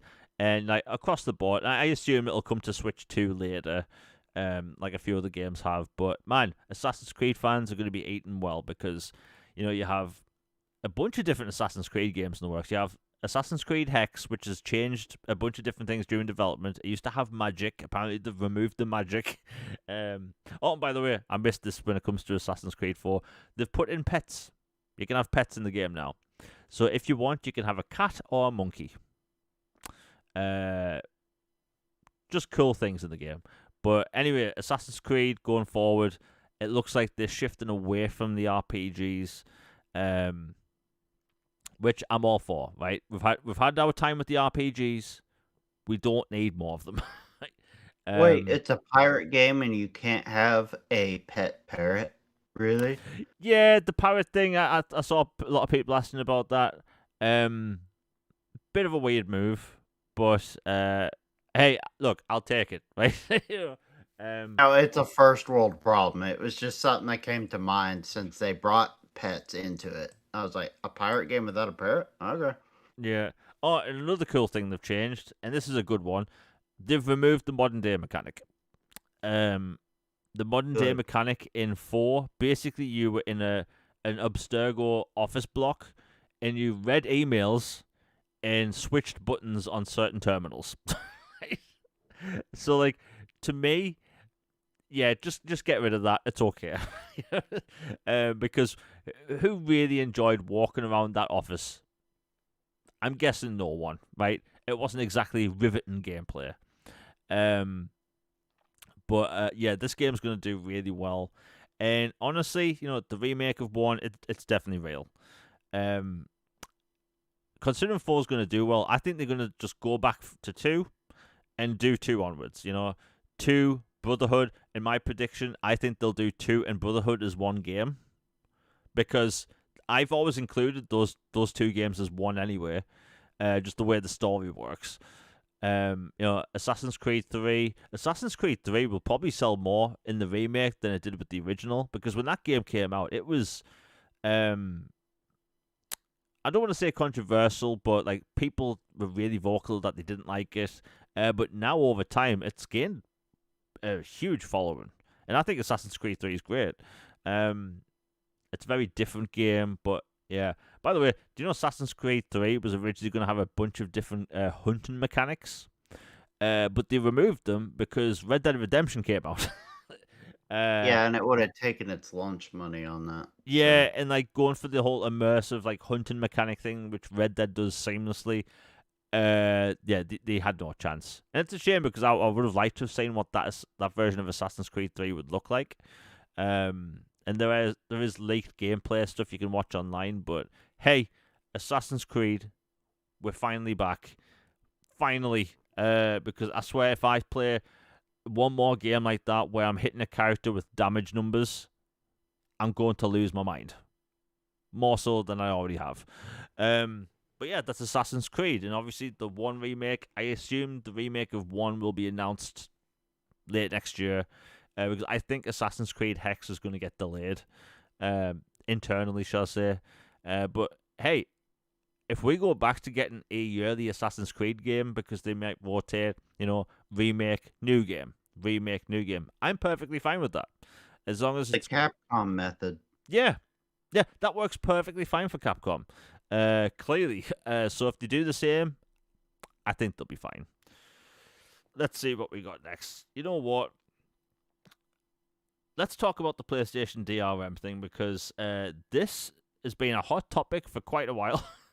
And, DRM's a bit of a funky topic because in the Xbox space, we kind of know about this stuff, digital rights management has been a ever-standing topic, and basically PlayStation consoles, there's this new update where I think that if you buy a game after a certain point in March, there's this arbitrary 30-day timer that if that timer runs out and you're offline, it needs to do its digital handshake so it'll let you play these games. Look, that was a problem then in the early 2010s. It's still a problem now. Like, I had broadband back then. Now I have fiber. The only thing that's different is the speed, right? Some people still have bad internet.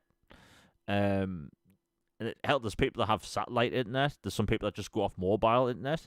So, like, it's a problem. I think the way digital only stuff works at the minute in general is terrible. You know, you have Nintendo with the game key cards. You have DRM on PC with the Nouveau and all that stuff. I'm not a fan of DRM in general. I think it's silly. I think if you buy a game, you should own it. That goes across the board. But it's crystal clear that, you know, and I've seen a lot of this today in various different chats. You're not allowed to talk about this, I've noticed. Because their favorite platform is making the same mistake that caused Xbox a ton of problems in 2013. I think that, look, I personally have only really been disconnected from the internet for one whole week in the past couple of years. That week, I'm not even kidding, I lost my mind. Having a week without the internet was awful. But, like, outside of that, I'm connected all the time. Every device I have is using the internet, so it doesn't affect me directly, but who's to know? What? Let's say some major internet catastrophe happens and everyone's internet goes out for a year. You're gonna lose access to your new games.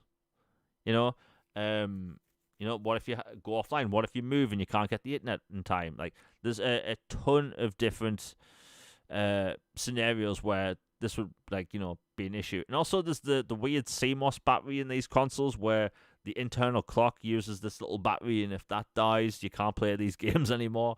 And these aren't really things you can patch, from what I can tell. But it's a weird situation. And I think that, you know, Sony, they haven't said anything for days. You know, Microsoft, like, we saw what happened in 2013. Nobody knew if it was a 12-hour check-in or a 24-hour check-in. You know, Major Nelson was in a bunch of interviews in 2013. He looked stressed because nobody knew the solid answer.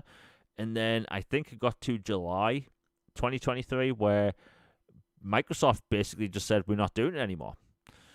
And even though they announced that they weren't going to do it anymore, people never forgot it. People were hating on Xbox for that same thing for years and years. They never let go of it. And hell, there was a video game store where I lived at the time where they had an actual sign on the window when the Xbox One came out saying, this cannot play used games. Even though you could. The store was openly lying because they were so salty about how the whole thing went down. They were openly lying to consumers. I even said, like, that it can play used games, you know, and they wouldn't have any of it. That game store eventually shut down. Shocker to no one. But it was a big problem. And now, I've noticed over the past 24 hours, you can't say anything negative about PlayStation. Nothing. Right? You can't criticize the DRM. You can't criticize the prices going up. It's always a whataboutism. It's always about Xbox did this as well. No crap, Sherlock, right? We know this. You know, the price is going up. We shouldn't mention it. You know, all these different things, right? We aren't allowed to criticize the competition, and I think that's very unhealthy, right? Because we've seen in the past what happens with these companies when no one actually, you know, stands up to them. They take advantage of you. And what I've seen over the past 24 hours, I've seen PlayStation people defend DRM. What a world. 13 years later, it's not a problem, which I think's kind of crazy. And, you know, I'm not a fan of DRM in general. I think it's crap. Like, hell, this isn't really about consoles, but because of DRM, I can't play my iPhone games from like 10 years ago. Right? That's a bit crappy, isn't it? I'm still salty about those games that I can't play anymore. Games I bought, I don't have access to anymore because it was just a license. And that's what we're seeing with gaming now. A lot of games now don't even come on the disc because games are too big. Unless a game does come with multiple discs, which doesn't happen that often now. But yeah, it's been a weird, controversial thing online because, again, we aren't allowed to talk about it, but we're going to. Logan, what's your take? Because we had the same stance on DRM, but what's happened over the past 24 hours is crazy.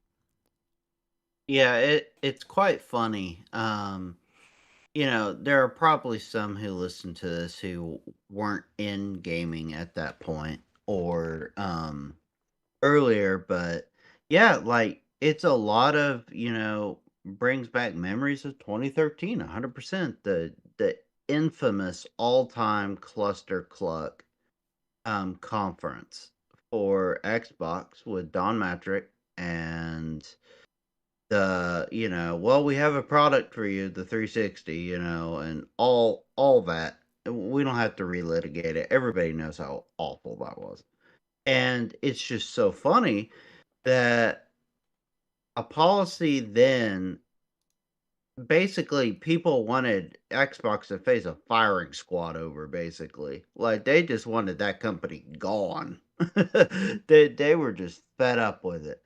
And they're just and frankly people still want Xbox gone, but for different reasons. But it's just yeah, it's hilarious to see the mental gymnastics and like quantum physics level of deduction some of these people are coming up with to try to spin this as some positive or some non-negative. They're like, well, everybody's got internet all the time. I'm like, yeah, most people do. And then they're like, well, except for people in maybe some of these lower developed areas or stuff. I'm like, buddy, I'm in a very nice area and I have unreliable internet at times. Like, straight up. Like, I live in a place that is a weather petri dish. I've got tornadoes, I've got ice storms, I've got blizzards, I've got earthquakes, I've got all kinds of stuff. And on top of that, like, I don't know about you where you live, but we have construction all the time. And sometimes some knucklehead hits a pole or digs in the wrong spot and the internet or the power is out for a while. And, they've got to fix it and get it back up. Or, your provider makes an oopsie at the office and you're without something, and if you're telling me that for some reason, if one of these acts outside of my control happen, and then I'm just lose access to my library because of something like that, you know how dumb that would be? And it's like, again, like a lot of people are like, well, we have internet all the time, or oh, you can just, you know, 5G it with your phone as a hotspot or your car or this or this. I'm like, this should not be this difficult. This is one of the reasons you and me wax poetic and like love the old gens. Is it was simple as we walked in with a smile on our face. We paid $60. We got a game. Brand new shiny case, smelled great, came with a manual, stickers, maybe a guide, perhaps, maybe even a thank you note. I know Witcher 2 did. Oh yeah. And you go home, you sit on your couch, you put that disc in, you close it, and poof, the game is ready to go. Not bug riddled to Kingdom Come, not massive downloads or updates, not internet required for all this and this and that. You just play the game and you owned it. And lo and behold, I wish we were there again. It DRM licensing and gaming, movies, music, everything is a whole just cluster. I cannot stand how the industry regulates these things or does these things. It's asinine and draconian and backwards. There's a lot of words you can use to just go on and on about it, how dumb it is. And it's ridiculous that people are trying to spin this as no big deal. Yes, it is technically a no big deal in well, it's only an internet check-in or something, but it's the principle mainly of they're restricting ownership again. They are making you have to be tied in again to something outside of your control sometimes. And it's just one more way these companies squeeze you. And if it starts with this, and then they get a little foothold, and then something else happens, And this is why you can never let these companies get in the door on certain bullcrap policies. You got to put your foot down and be no, and be vocal and be like, no, we're not tolerating this.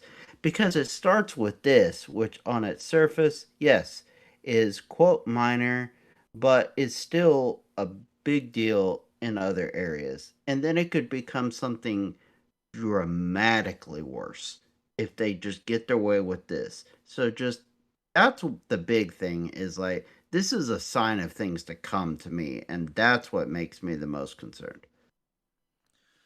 Yeah, look, I see people defending it already online, and it's just like if people actually held Sony accountable for the things they do that are bad, like they'd be a better company. you um, Gaming would be better if them and Nintendo were held to the same standard Xbox is. And like, look, I love all three, and I love Xbox, but I've torn them to shreds to some people think too harshly about some things because they've done some really dumb stuff over the last few years. But I also praise them whenever I can because I love seeing good stuff and I love to see them do good. And I praise Nintendo for how they do things. And then Sony's exclusivities in the past and some of the stuff they've done. But this is like, come on now. Like, we can't just let this go. yeah, and it is funny. Like people mention it, are told to like shut up, or like doing the whole whataboutism thing. Like in 2013, Sony was going to do it as well. They saw the backlash that Microsoft was getting, and they did it. They pulled away from it, right? Like originally, they were going to bundle the camera in as well, right? And they pulled that out of the box because it was $100 cheaper. But like, if you go back in time, right, what were all these companies selling? They were selling these online passes. That was the big thing, right? So you'd buy a game used, but to play the online mode, you'd have to pay to unlock it, right? And all these companies on both consoles start doing it, right? So obviously DRM was going to be on both consoles. It's just Sony reacted, and that clearly worked for them. But like the fact that we just aren't allowed to talk about it now because Sony's held to a lower standard than Microsoft, right? They might have more console sales out. They clearly sell better, but like Microsoft is held to a higher standard, and everything has to be mentioned and straightened out straight away, right? Game Pass goes up. Phil Spencer talks about it. Console prices go up. Phil Spencer talks about it. You know, I should say Jeff Keighley talks about it. But like Speaking of which, who's been absent the yeah. past few days? Yeah, so the prices of the PlayStation 5 go up in Asian markets the other night. Phil Spencer didn't talk about it. In fact, the standard PlayStation 5 now costs $700 in these Asian markets. I'm just going to say Phil Spencer, but Jeff Keighley didn't post about it. He hasn't posted about the DRM thing. In fact, someone linked me before to, in 2013, Jeff Keighley posted about the DRM thing multiple times. So like Jeff Keighley, we all see it. It's obvious, it's okay that he has a preference. That's fine. But the fact that you want to be the face of the video game industry and you can't be fair across the board, that's a big problem. But yeah, DRM, big problem. You know what? Let's move on. But people need to be vocal about this, and we do see some videos popping up, some people that are testing this out. But like, the fans really need to be vocal about this stuff because Microsoft, remember when they were going to charge $80 for the Outer Worlds? They went back on that mega quick. Game Pass, we've talked about that a bunch. Like people are very vocal about when Microsoft does something wrong or if there's rumors about something. People aren't doing that for PlayStation.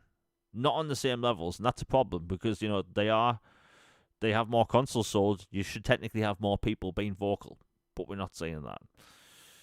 Let's see what we got next. You know what? This is the big one. So Xbox stuff's changing behind the scenes, and it looks like Microsoft they're listening to feedback. There's this huge manifesto that went out the other day where basically they want Xbox to be, let's say, get back to how it used to be. Asha Sharma's been she's been the head of Xbox gaming, we'll call it, for 60 days, and all sorts of has changed, right? So it's no longer called Microsoft Gaming, it's called Xbox Gaming, which is it's the best thing, right? Because Xbox is the gaming brand, and the fact that they changed it to Microsoft Gaming never made sense to me.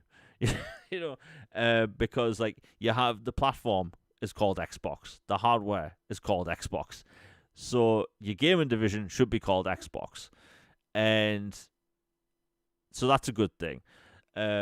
They posted a updated logo. We don't know if this is going to be the logo for the new console, but like to me, some point in the 2010s, all of these companies start doing this minimalist look, and it's annoyed the living hell out of me. It was so boring. Yeah, like the Xbox One logo was green, right? It was just standard green. But then it became black and white. Then the Xbox Series consoles came out, black and white.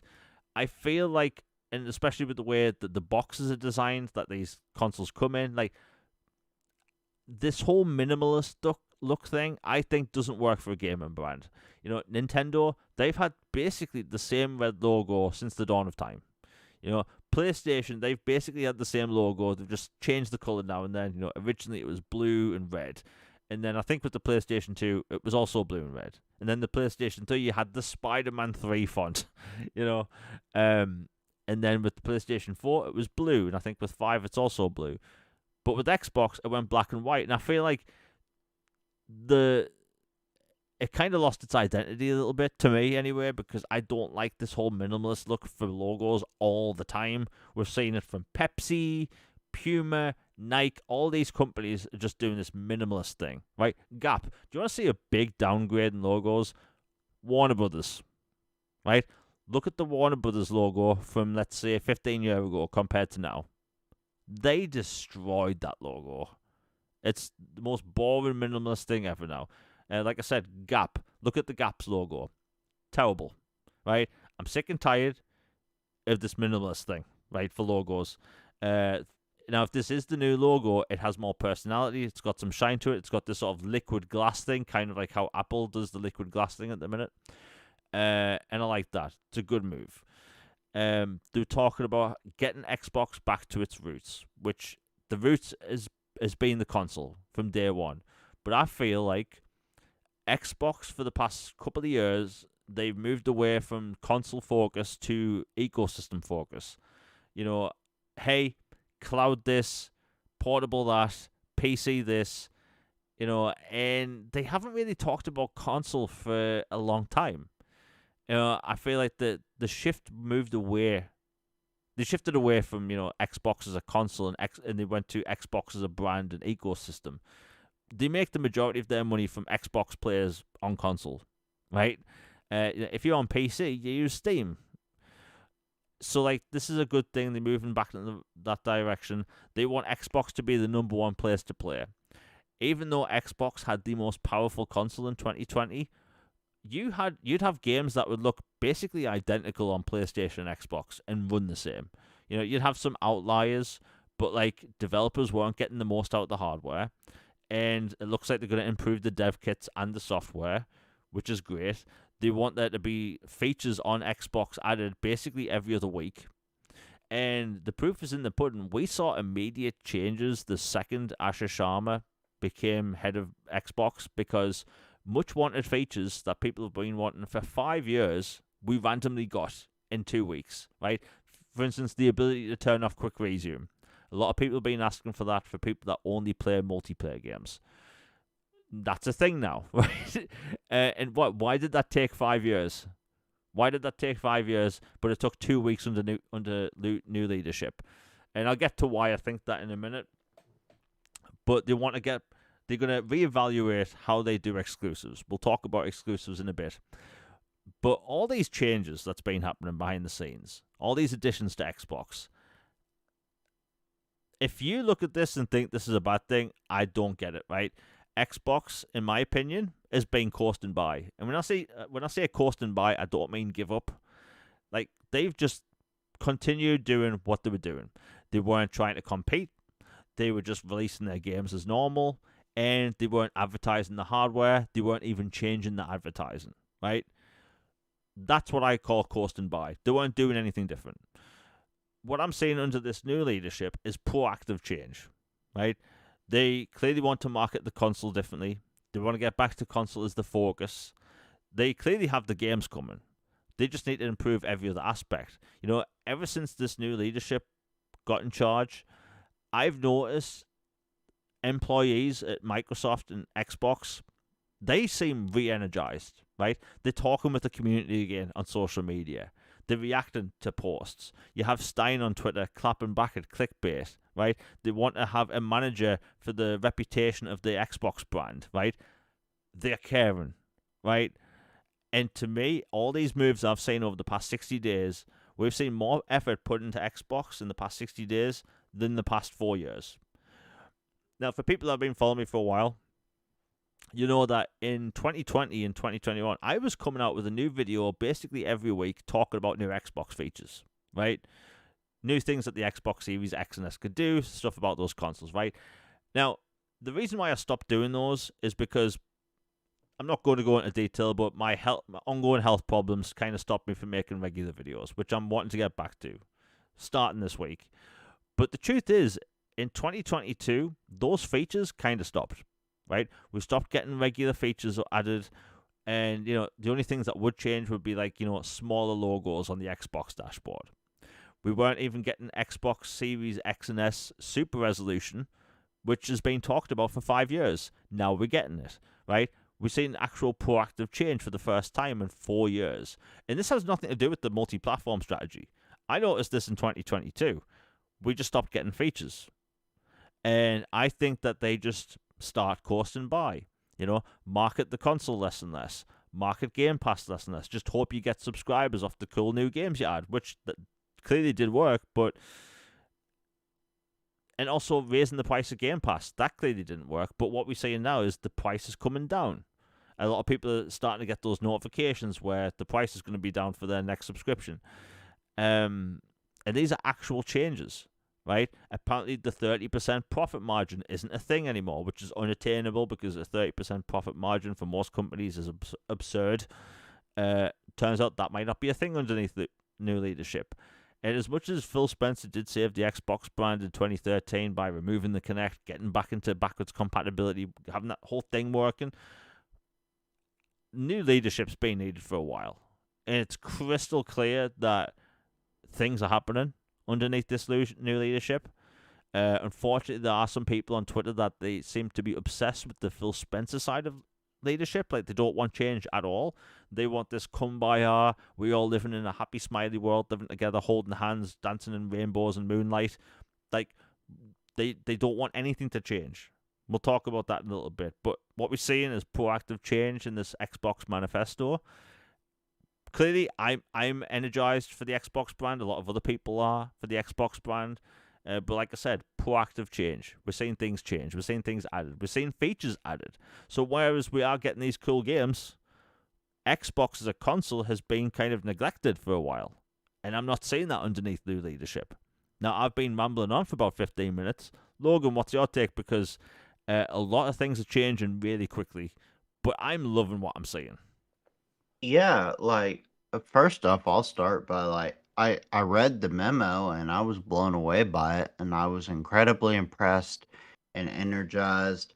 The decisions that have been being made left and right, the constant feedback and responses to feedback, quick shutdowns of fake rumors and FUD, and capitalizing on things, implementation of features, bi-weekly updates to console OS, all this stuff has been tremendous. And, Game Pass obviously getting almost fully reversed back. Not quite. Like, a $3 hike is still a hike, but hey, it's a heck of a lot better than what it was. So, yeah, it just, all in all, just fantastic. Like, I even tweeted about it and said, hey, this is the most positive and energized I've seen the community as a whole in like 5 years. Yeah. Like since the 20th anniversary. It has been like that long, it feels like. Because like the 20th anniversary, we had that, 20th anniversary BC batch. We had a whole bunch of cool games coming out. We had a whole bunch of momentum and like they had gotten Bethesda or were and all this other stuff was happening. There was real momentum and people were feeling really positive. And then the legal stuff with Activision, how that dragged out, and the decisions made behind the scenes regarding exclusivity and platform approach, Game Pass price, shutting studios, all this, it plummeted and you went from really high like happiness to like dude, like we're just clocking in, showing up, and this is a dead man walking company vibe. Not saying they were dead or going to be shut down or anything like that, but like almost like spiritually or like, energy wise, just felt dead, kind of zombie esque. And so I've seen a complete resurrection in that.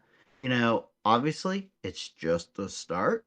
This is just a good opening act and salvo. There's still a lot of work to be done. So do not let go. Do not just call it a day and go, well, I patched a few holes in this ship and all's good. It's like, no, you got it to where you could get it to harbor, but now you got to really take care of some of the deep intrinsic issues and fix some things to make it fully seaworthy again. Like you saved it, you got everybody home safe, and we're here now and we're fixing things, but you really got to do it. And so I wait to see that. I'm very optimistic. I believe they will.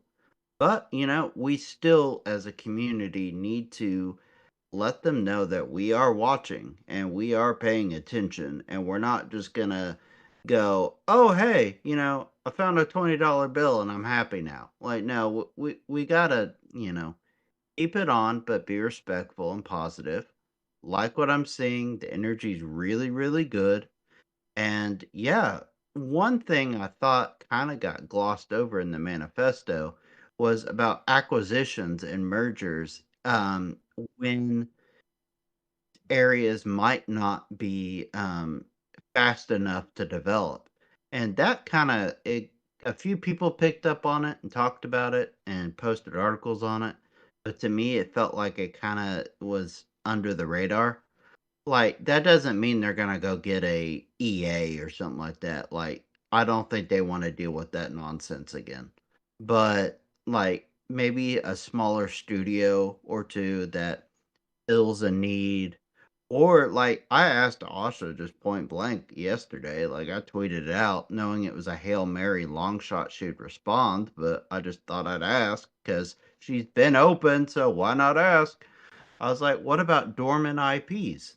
Like there's a certain horror franchise I'm a rather fan of that's been on ice for a little bit. That a lot of people would like to see come back and there should have been a remake of the second one as well. That to me would be a gold mine opportunity. Get something like that, get a studio together of devs who worked on that or like that kind of IP and come together and make something work for that franchise. Or there are other franchises out there that other studios and publishers have horribly mismanaged but have potential. Again, I know some people responded, it's like, well, what about the mismanaged IP they have at home? I'm like, that is true. Banjo Bros and me are very sad that Banjo has been like cast aside and he's like Tom Hanks in Castaway with Wilson. Like he's just been gone for a very long time. So yes, that is true. But I think like horror is I will always be a champion for horror as a franchise and as a genre in particular. But like that is gone from a niche genre to a mainstream, award-winning, in the cultural zeitgeist genre, to where not having a first-party studio of that is a missed opportunity. Not saying it would be a huge needle mover, but for Game Pass in particular, imagine you had a dedicated first-party studio that acquired a hypothetically a legacy or franchise that's been on ice, or if you started a new franchise and you maybe had large enough teams where you could dabble in different things like sci-fi horror, cosmic horror, Resident Evil survival type, whatever you want. Like that's an idea. So I don't know, long-winded answer, but I think there's a lot of interesting possibilities if they fully consider it. Yeah, when it comes to the acquisition thing, I'd actually like them to buy IP and studios that have just shut down. Mm-hmm. So Like like spiders yeah, seemed like a good opportunity to me. another one that comes to mind is the creator of Yakuza was working on a new game called Gang of Dragon, uh, Mm-hmm. which I believe was also going to be published by Nacon. Or like some studio, some publisher. They've shut down. They can't get any more funding. Like I'd like to see studios like that maybe picked up. That game looked fantastic, but yeah, there's tons of things I think they could do in that area. We have a super chat, the first super chat of the day by Nick W. Thank you very much for the 4.99. He says, "I'm loving the changes made so far. Look, it's proactive change, right? In this past week, right, I've been called a Phil Spencer hater and an Xbox hater. Like, one, have you just started following me? Like, do I sound like someone that hates on Xbox? I like proactive change about. Look, I ramble on about Mass Effect all the time, right? The truth is, for the longest time, that franchise was in a downward spiral, right? Andromeda caused the ending of the brand, right? And what happened? EA had a boost of single player game and sales of Star Wars Jedi Survivor, right? And that gave them confidence in getting sales from single player games again. So they start putting money into things like Mass Effect Legendary Edition, which is a fantastic package. And because of that, the Mass Effect franchise is essentially back. Now, to what state, we don't know until the new one comes out. But like, they gave it a chance because of something else, let it succeed, right? And now you have Microsoft, where you have basically new leadership making all these changes super quick. And like, look, I like Xbox games. I think they have the best hardware. But the truth is, they clearly don't have the dev kits for the developers in the state they needed to.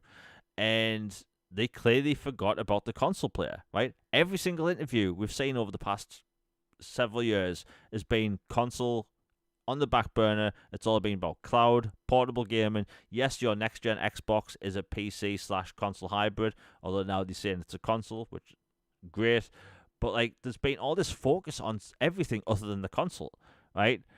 And the bulk of their money comes from console gamers. So like, every move they make should be made at console players. And you have Microsoft that they have all these numbers, right? They know every single penny that gets spent in the gaming division, right? They know where it gets spent and who spends that money. But the truth is, as a console player, I kind of feel like they haven't been talking to me. Yeah, they're coming out with these cool new games, which I'm looking forward to, and which I love covering as well. But the truth is, they haven't really had any new updates for the console in years.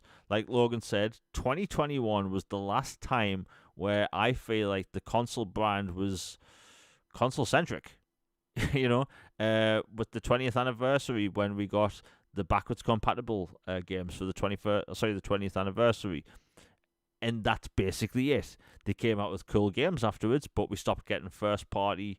We stopped getting enhancements for backwards compatible games. Now, look, can you remember when these consoles were coming out? We were told that these consoles are going to basically be able to have frames per second boost, have resolution upgrades, and all this stuff, and we just randomly stopped getting them one day.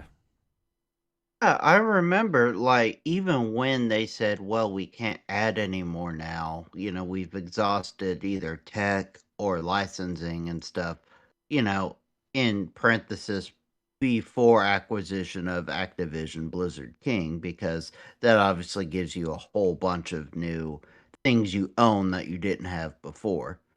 Um, but like they had promised, like there would be updates and upgrades to like FPS boost or certain other enhancements to these older games. Like I remember, let's see, there were a bunch of 360 games that they gave these FPS boosts to and other features to, and then even some Xbox One games that they retroactively went back and updated and fixed. Like the this game's been trending lately, but Dishonored, the remaster of Dishonored had a lot of issues with frames when it first launched.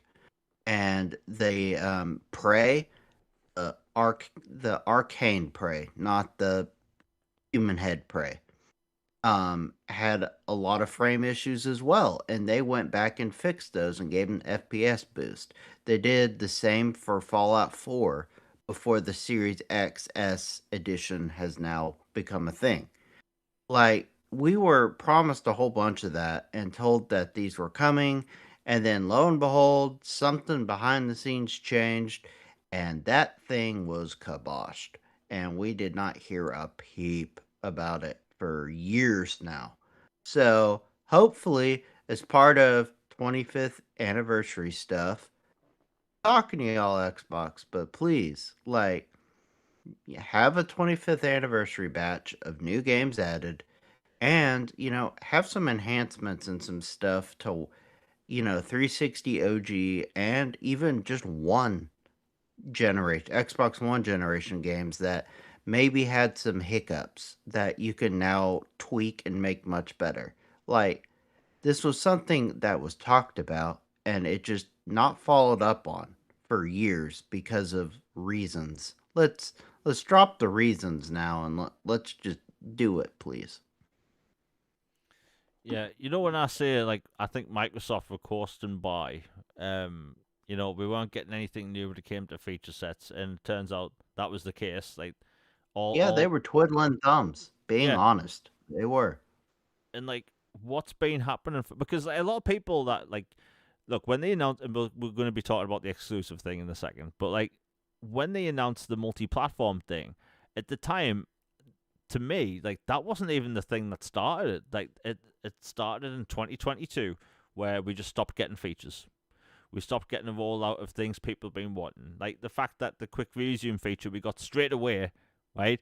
Which is a feature they made in 2 weeks. Um, why didn't we get that 5 years ago? Why were all like look, this might sound awful, but like what were these employees doing? Right? What was Microsoft doing behind the scenes? Like did they just see all of us Xbox consumers and think, you know what? Nah, we don't need to give them anything new, right? They've got games coming, so they can shut up about everything else. Because Xbox, back in the last generation, the generation before, they were always coming out with brand new dashboards, brand new updates, brand new features, and it just stopped. Just completely stopped. And that was a big concern for me. Like, screw the multi-platform thing that they started in 2024.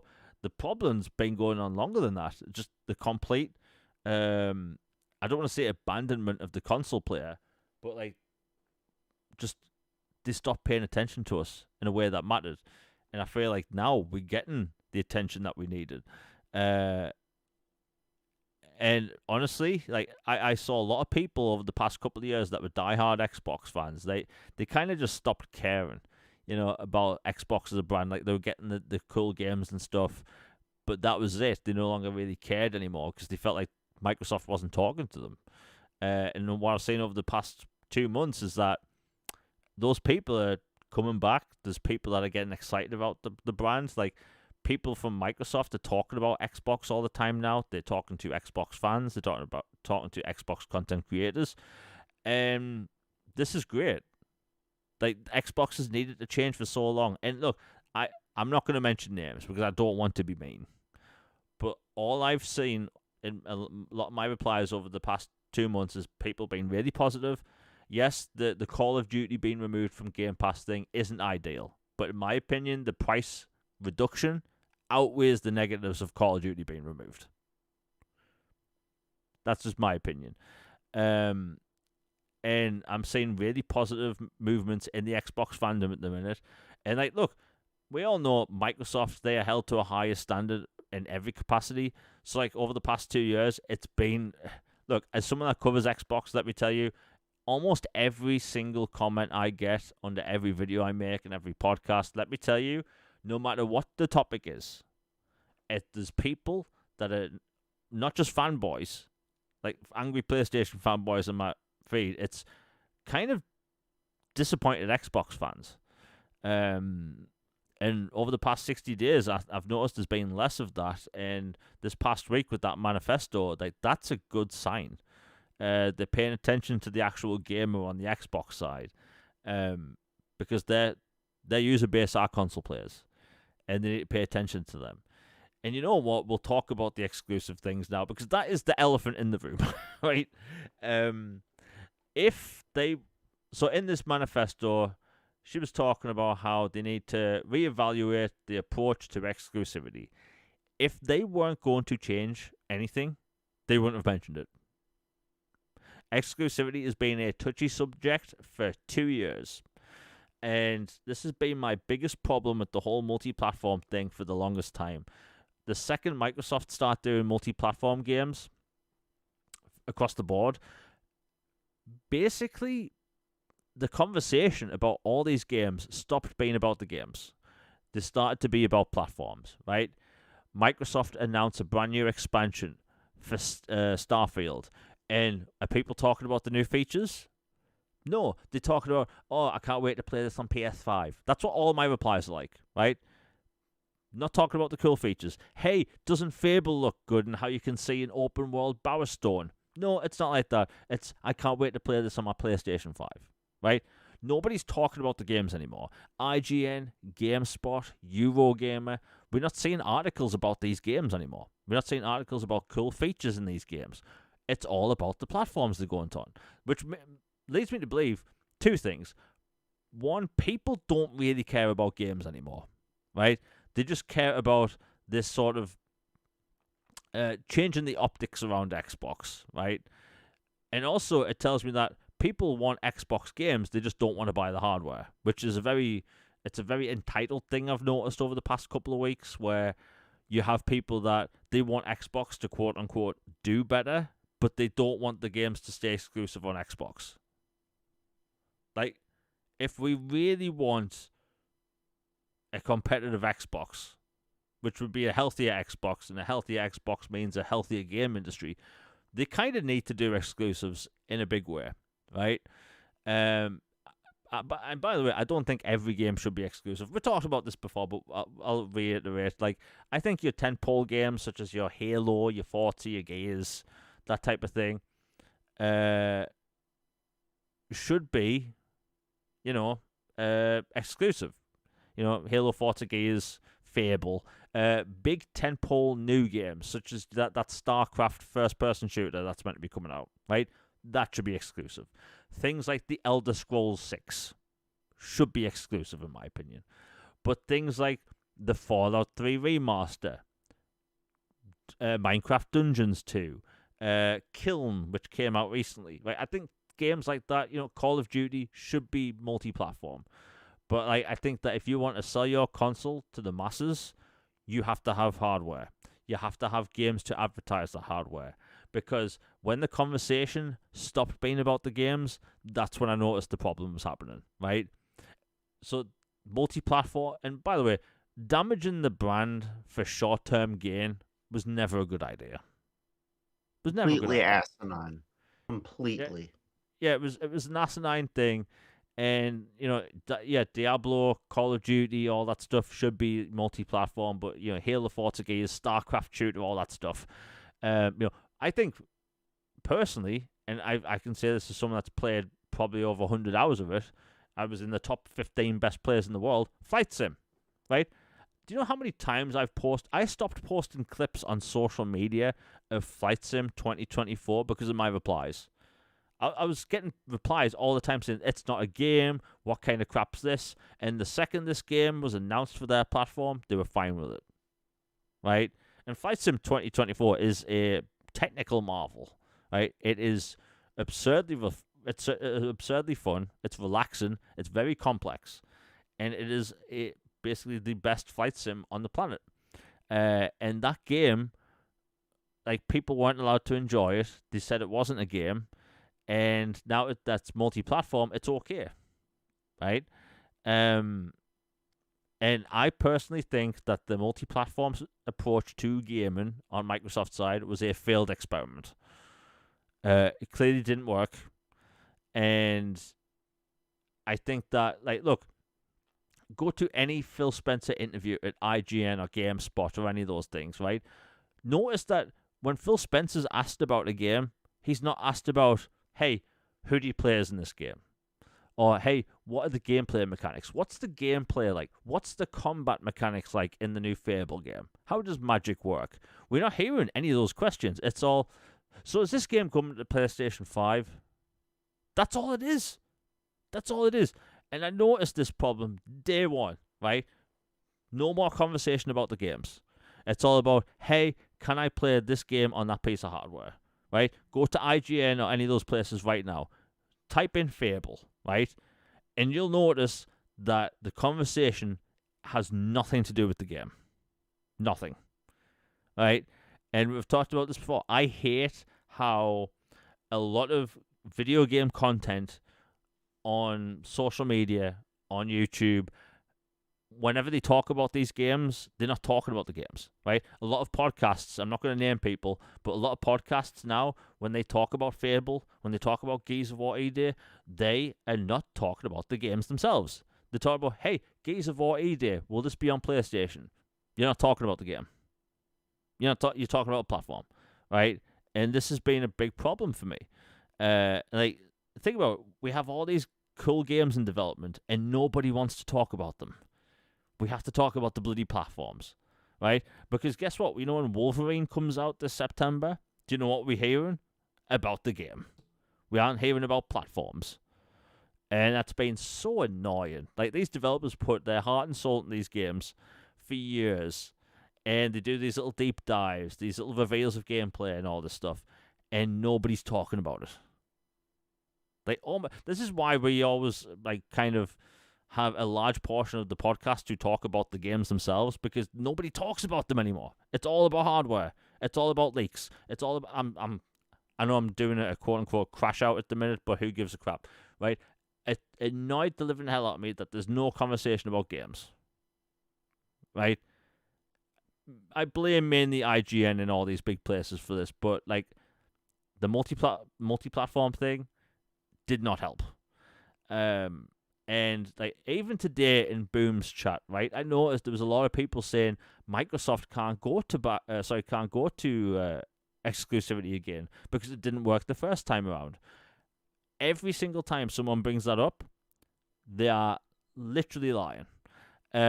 Before I get into my point, which I'm going to rant about, we have another super chat by Nick W. Thank you very much for the $4.99. He says, the podcast I listen to, the podcast I listen to talk about games. A lot of them are retro gaming podcasts. Yeah, retro gaming podcasts, they talk about games, you know. Because that's what we talked about. Yeah. I mean, like, the retro only stuff, you know, you don't hear them say things like, so is Pokemon Gold, does that go to PlayStation? Like, they'll talk about, you know, what a technical marvel Pokemon Gold is. Yeah, because that is a technical marvel, Pokemon Gold. You know, and I feel like there's just not enough conversation about these games. That's why we always dedicate basically the first 2/3 of this show to the games. But like, as someone that pays attention to the gaming space and, like, the gaming podcast scene and just gaming content scene, it's very obvious to see that there's nobody talks about the games anymore, and it's been very disheartening. Like, we talk about these leaks. We talk about, as a whole, I mean, like, people talk about leaks and all this game industry stuff, and then when these games come out, nobody talks about them. And that's infuriated the living hell out of me. like, and the multi-platform thing didn't help that. But thank you for the $4.99, Nick. That's a good point. Retro podcasts don't do this stuff. I think it's one of the reasons why I like to bring up backwards compatibility every 5 minutes. Because the games have been out for over a decade. We all know what they're like. But you know what? They're fun things to talk about.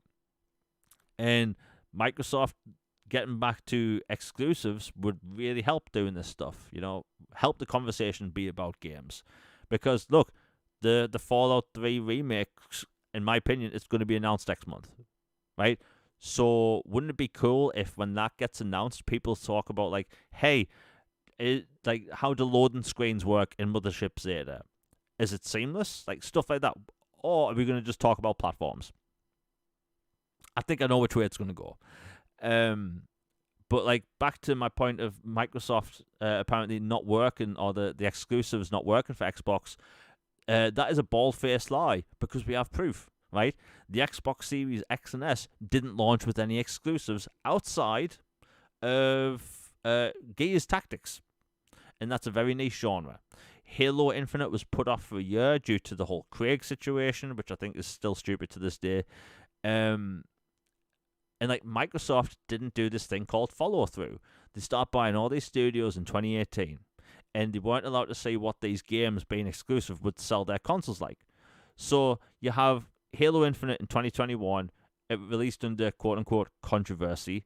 Then you fast forward 2 years, and you have, Redfall, which was controversial at launch because it was broken. It didn't have gameplay features people wanted. People thought we were getting an immersive sim in a vampire world, which we didn't. And we saw how that worked out. And also, people didn't like the fact it was 30 frames per second. Starfield was a brand new game by Bethesda Game Studios, and then what happened? People made it controversial because there were loading screens when you landed.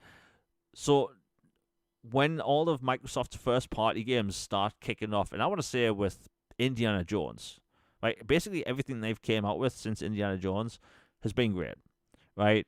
The quality has been higher. They've been coming out with more games, and that's when they start doing the multi-platform thing. So they've never let this plan play out. We don't know what exclusives look like for Xbox because they never gave it a chance. So when someone says exclusives never worked in the past for Xbox, that is a bald-faced lie, because it worked with the original Xbox. Things like Halo Combat Evolved, Star Wars Knights of the Old Republic, the list goes on. Things like the Xbox 360 with all their launch games, and also things like Halo 3 throughout that generation, Halo ODST. Gears of War 3 outsold every single one of PlayStation's exclusives that same year combined, right? Xbox having exclusives work if they launched the right way. It was the Xbox One generation where every single game had some sort of problem, or it was launched the wrong way, or it had no... Yes, Psychonauts 2. Psychonauts 2, in my opinion, is basically a masterpiece. But, like, look at the Xbox One generation. Crackdown 3 didn't launch in the best state, although I think Crackdown 3 is a fun game. The way the multiplayer worked wasn't exactly what we were promised. Recore, people thought we were going to get a bigger scale game with a bigger budget. It wasn't exactly that, although I do think Recore was a fun game. And things like Sunset Overdrive, all people were talking about when that game was announced was its resolution. 900p this, 900p that. And then Microsoft, they clearly realized they don't really have many first-party studios. So they start buying them, and then they start doing deals with third-party deals. They stopped doing deals with third-party studios, such as Crackdown, such as Capcom with Dead Rising 3 and 4. And Microsoft never let that plan play out. We don't know what exclusives look like for Xbox sales. But I'll tell you this, the console user base has not outgrown around 200 million players for the past 20 years. That number, if anything, is getting smaller. Most people that buy a console now for things like Fortnite, for things like Warzone, FIFA, Madden, NBA 2K. So Microsoft, them marketing their console towards the casual player won't work, right? But what would work is that they have to start advertising their console towards the core gamer, the hardcore gamer, the people that look forward to these big single-player games, the people that look forward to, let's say, a potential StarCraft first-person shooter, right? That's how Microsoft gets back on track. So when someone says exclusives don't work for Xbox, they don't know what they're talking about. They just want to live in this kumbaya world where they get every game on their preferred piece of plastic, and Xbox as a brand slowly just gets damaged and damaged more over time. And also, by the way, them having their games exclusive isn't just like the one thing that'll fix them. They need to start marketing their hardware differently. Actually put on the box that it plays backwards compatible games. Start marketing games correctly. Start actually putting console wraps out for all your major first party games, which they stopped Put doing. games with the console in a bundle like Yeah. they used to. Yeah, bundles aren't a thing anymore. That's crazy, right? And I know why. At least I think I figured out why. The reason why you don't see PlayStation and Xbox don't do many bundles now, it's because consoles are almost advertised as high-end iPhones, where you have this cool minimalist box and it's sold as a premium piece of hardware. You don't have a video game character on the box. And like, if anyone right now, if they're like me, where you keep your old video game boxes, if you look at the back of a 360 box or the back of an original Xbox box, on the back it shows you a bunch of games you can play on the console. Right? You don't get that anymore. All these consoles say the exact same crap on them, right? You see 4K, 60 FPS, 120 FPS, HDR, bunch of logos and gobbledygook most people don't care about. No mention of games. No mention of backwards compatibility, right? These consoles need to go back to advertising games with what they do, right? Not just some technical numbers on a spreadsheet that most people don't know what they are. Because believe it or not, most people don't even know what frame rate is, right? I know it might sound weird, but it's true. One of them, like before, well, I know what it is now, but like when I was first into gaming, FPS for a long time just meant first person shooter to me. Like I had no idea what frames per second was until like Xbox One generation. Yeah. Yeah, that was that weird shift. Like, I never even used to know what Metacritic was up until last gen. But like, everything Microsoft's doing at the minute just tells me that, like, one, they're listening. The fact they're mentioning exclusivity tells me that they are going to do something. And I have been asked about this, the timed porch. I don't think timed exclusivity will even work. Because if it's 6 months, people won't care. You can wait 6 months to play a game. A year, I think, is kind of the same. I think it does less damage. I think if you want to do timed gaming, I think it has to be 4 years. I think it has to be in the same generation. Or, screw it, it could be outside of the generation. I think if you want to do timed games, it should be 4 years, where you can maximize all of your sales of that game for the platform. Because realistically, I think most people aren't willing to wait 4 years for a game. And if you have a bolstered first-party lineup, you could sell your console for years with this huge lineup of games, and then down the line, someone will be like, you know what, I will buy an Xbox with, X, Y, and Z game. But I think 4 years is realistically the only one you can do. But ideally, no timed games at all. And the funny thing is that there are some people in the Xbox fan base at the minute that they want every game to be everywhere. If it was up to me, I think every game should be available on everything, right? You play Zelda on an Xbox, play Super Smash Brothers on a PlayStation, play Uncharted on a Switch, right? But we don't live in that ideal world, right? We don't live in a world where everything like that can work, right? Competition is a thing that exists. It's healthy for business. But if people keep doing this whole kumbaya thing, let me tell you, 10 years from now, Xbox will not be anywhere near as strong as they are now. They'll probably have less of a budget. By the way, I think, despite everything we're saying, I think Xbox is going to be completely fine. But the fact that they need to compete, and we should want them to compete. And I see, like, look, we talk about this all the time. Like, the kumbaya thing is hurting Xbox because Phil Spencer, he's a nice guy, right? But nice guys in business don't work.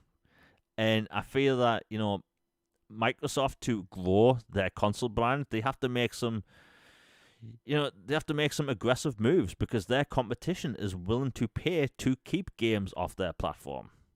But that's just my take. Yeah, I agree with most of what you said. Like, I think you can be a nice guy and lead a business, but you have to have a bit of a mean streak, a bit of a ruthlessness to you as well. Like, at the end of the day, like, you want to be loved as a leader, but you also need to have a healthy amount of fear and respect, especially among your competition. And to me, at least, Xbox has been, they haven't been feared. They haven't been respected too much. They've been kind of just a doormat, like a marshmallow. Like they've been soft and taken advantage of over and over again. And constant, they're like the giving tree, that old book or poem. Like it just kept giving, giving, giving until it was like just gone. It and you know Oh, good to have kumbaya and, happiness and warm and fuzzies with people. But, like, when it comes to this type of thing, it's just not working when no, everyone else is not playing by these same rules. You have to, you know, play by the game you're in. And the game they're in, if they want to compete, they need to be ruthless. Well, not completely ruthless, but they need to have some spine, competitive spine for one, and take advantage of moments of weakness and opportunity, like this DRM thing, like I posted earlier. Like this would be a peak. You say you want renegade energy. This would be a peak moment to temporarily or permanently, which would be better, drop the price of consoles, tie it to a quote 30-day window, be cheeky about it, and really take advantage of PlayStation's pluck up that they've done right now.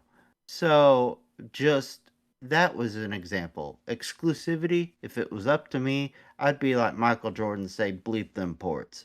Throw them ports away. Just, get rid of them and make everything exclusive. But financially, there are some things that make sense to go elsewhere, and I get it. That wouldn't do brand damage versus ones that you could put elsewhere but would really hurt your brand, like Halo, Gears, Fable. I keep going back to those, and there will be more eventually added to that pantheon, but for now, those three. You and me differ a little bit on Forza, which is cool. But like the idea of those when they announced PlayStation ports for those, in particular Halo, it was like the day Xbox's soul like just died. The light went off. Like it was just like, okay, we are officially just cash a paycheck and move sim to next day kind of company vibe. Like you can resurrect this feeling. You can resurrect the brand, the hype, the momentum, the soul, the vibe of what Xbox is. But you got to do what you got to do at the same time to do that. So, like the kumbaya, great in society, wonderful. For this, like you say you want renegade, be renegade. Be about it. So that that's all I'd say. And like in general, I think exclusivity. I hate timed more than just about anything. If you're gonna make something exclusive, make it exclusive. Don't don't half hail it for like, oh, we're just gonna make it ours for a little bit, and then it'll come to you eventually, and you can play it after a ordinate amount of time or money or whatever. Like, nah, like either be that guy and puff up your chest and go, no, this is exclusive. We're keeping it exclusive, or make it everybody plays it. Don't half measure that. Like there is a pragmatic approach to exclusives. I would make core franchises like Halo never go elsewhere. and then other things would be open to interpretation and, case by case. But, I think exclusives will return in some format, but I don't think timed is the answer, like you. Yeah. Oh no, don't get me wrong. I think ideally exclusive for life would be the way to go. Excuse me. Um, like timed, I think timed only would work if it was 4 years or more. Um, because at that point you're like, oh, you're waiting a whole generation, like um, but like their competition, they like look. People have told me that hey, they can't take these games off the store from being pre-ordered. They can't not release the ports. I think that's ridiculous because Sony is paid to keep other games off Xbox even when they've been announced. Project Eve. Scalebound was for pre-order before they canceled it. Yeah, That was their own game. yeah. Project Eve was announced for Xbox, which is a Stellar Blade. And then they removed the Xbox logo in the following trailer. Black Myth Wukong was up for pre-order on Xbox, logo in the trailer, and then that was mysteriously exclusive for 1 year, exactly 1 year to the day, which is a bit weird. And we've seen this time and time again. So like, for everyone that says they want Xbox to do better, then they should want Microsoft to do exclusives. At least they are looking into it, doing that now. Because my God, what a weird 2 years. Ever since they start leaning into multi-platform stuff. Like, look at it like this, right? She said that Xbox should be you should feel like a first-class player. But if they come out with, like, let's say a PlayStation 5 Pro version of a game and it runs and looks better, what message is that? Granted, Microsoft decided not to do a mid-gen refresh, which I think was actually the right way to go. I don't think mid-gen refreshes were needed this generation. But like, it's crystal clear things need to change, and this is a good sign. And it just makes me even more excited about the 25th anniversary coming up this November, and the Xbox Showcase in June. And this Xbox Showcase, I think, will be Asher Sharma's first like Xbox Showcase should be doing. So that'll be cool. But hey, it's great to see change happening this early on, and the fact that we are going to we're going to start getting features every 2 weeks again, which is nice. You know what's funny, Logan? Let's say they do start going back to exclusives, right? It will be interesting to see the reaction from like gaming media and people like Jeff Keighley, because they love talking about multi-platform stuff. So what do they do when they can't anymore? Oh, that's another like this might sound downright draconian and iron-fisted, iron-curtained, but like they don't need a state media for Xbox or anything like that. I'm not suggesting that or making it where only a couple outlets talk about them or what, but they gotta at least cull out some stuff to where they're not constantly popping up and making appearances or giving out codes to or showing up at events for and all this other for places that openly hate and despise or constantly tarnish the brand, the community, everything's image all the time. They just got to stop that. Like, give some smaller outlets a chance instead. Or, I'm not saying everything needs to be Windows Central or, day one or whatever. Like, have some, kind of more neutral, like Game Informer. Game Informer's respected back Oh in the yeah. day, at least it was. Um, like places like that, like go to other outlets like that, but avoid some of these places that it is through gritted teeth they say anything positive about the brand, even if it's glowingly deserved and should be obvious. Like, just nip that in the bud as well. Like, again, that might sound a little iron fisted approach, but I feel like that might be needed at this point. Yeah. Do you agree with me? I'm glad you mentioned that, but do you agree with me? Like, they do the whole ID at Xbox thing at IGN. Yeah, it's interesting. Like, part of me wonders if they keep that going because of relationships and stuff with people that are in charge of media and videos and contents for Xbox came from there. So I get it if they want to keep good ties there. Okay, I can respect that. But in general, it feels weird when some of these places have Xbox specific content teams and everything, and it's like almost always negative or bashing or hyping up the other instead of it. It's like, what are we doing here? Yeah, I mean, look, I personally feel that, and I'm sure people in chat might actually agree with me that I personally feel Phil Spencer's approach to dealing with not just social media but these gaming outlets has just been the wrong thing, the wrong approach, because like having 50 IGN interviews in a year and then like people still being confused about messaging has been a huge problem, and like the messaging from Xbox has not been crystal clear for a long time, right? Stop doing interviews all the time. Look at PlayStation, right? PlayStation, Nintendo, they don't do interviews basically ever, right? Because they don't have to. Microsoft shouldn't have to have an interview every 5 seconds just to like console their user base and tell them that they have to deal with it, because that's essentially what we've been told over the past couple of years, you know. Um, so like I think that they need to move away from that style of talking to IGN stuff. Like you said, Game Informer I think is the best one when it comes to the bigger media outlets, because they do seem fair and actually professional. But when you have Ryan McCaffrey from IGN, who runs an Xbox centric podcast, not talking about Xbox as someone that likes Xbox, and just like imagine having the goal, right? You run an Xbox podcast at IGN, and you ask Phil Spencer straight up, "Hey, so is Starfield coming to PlayStation?" Like, what? Like, like why are you asking that question?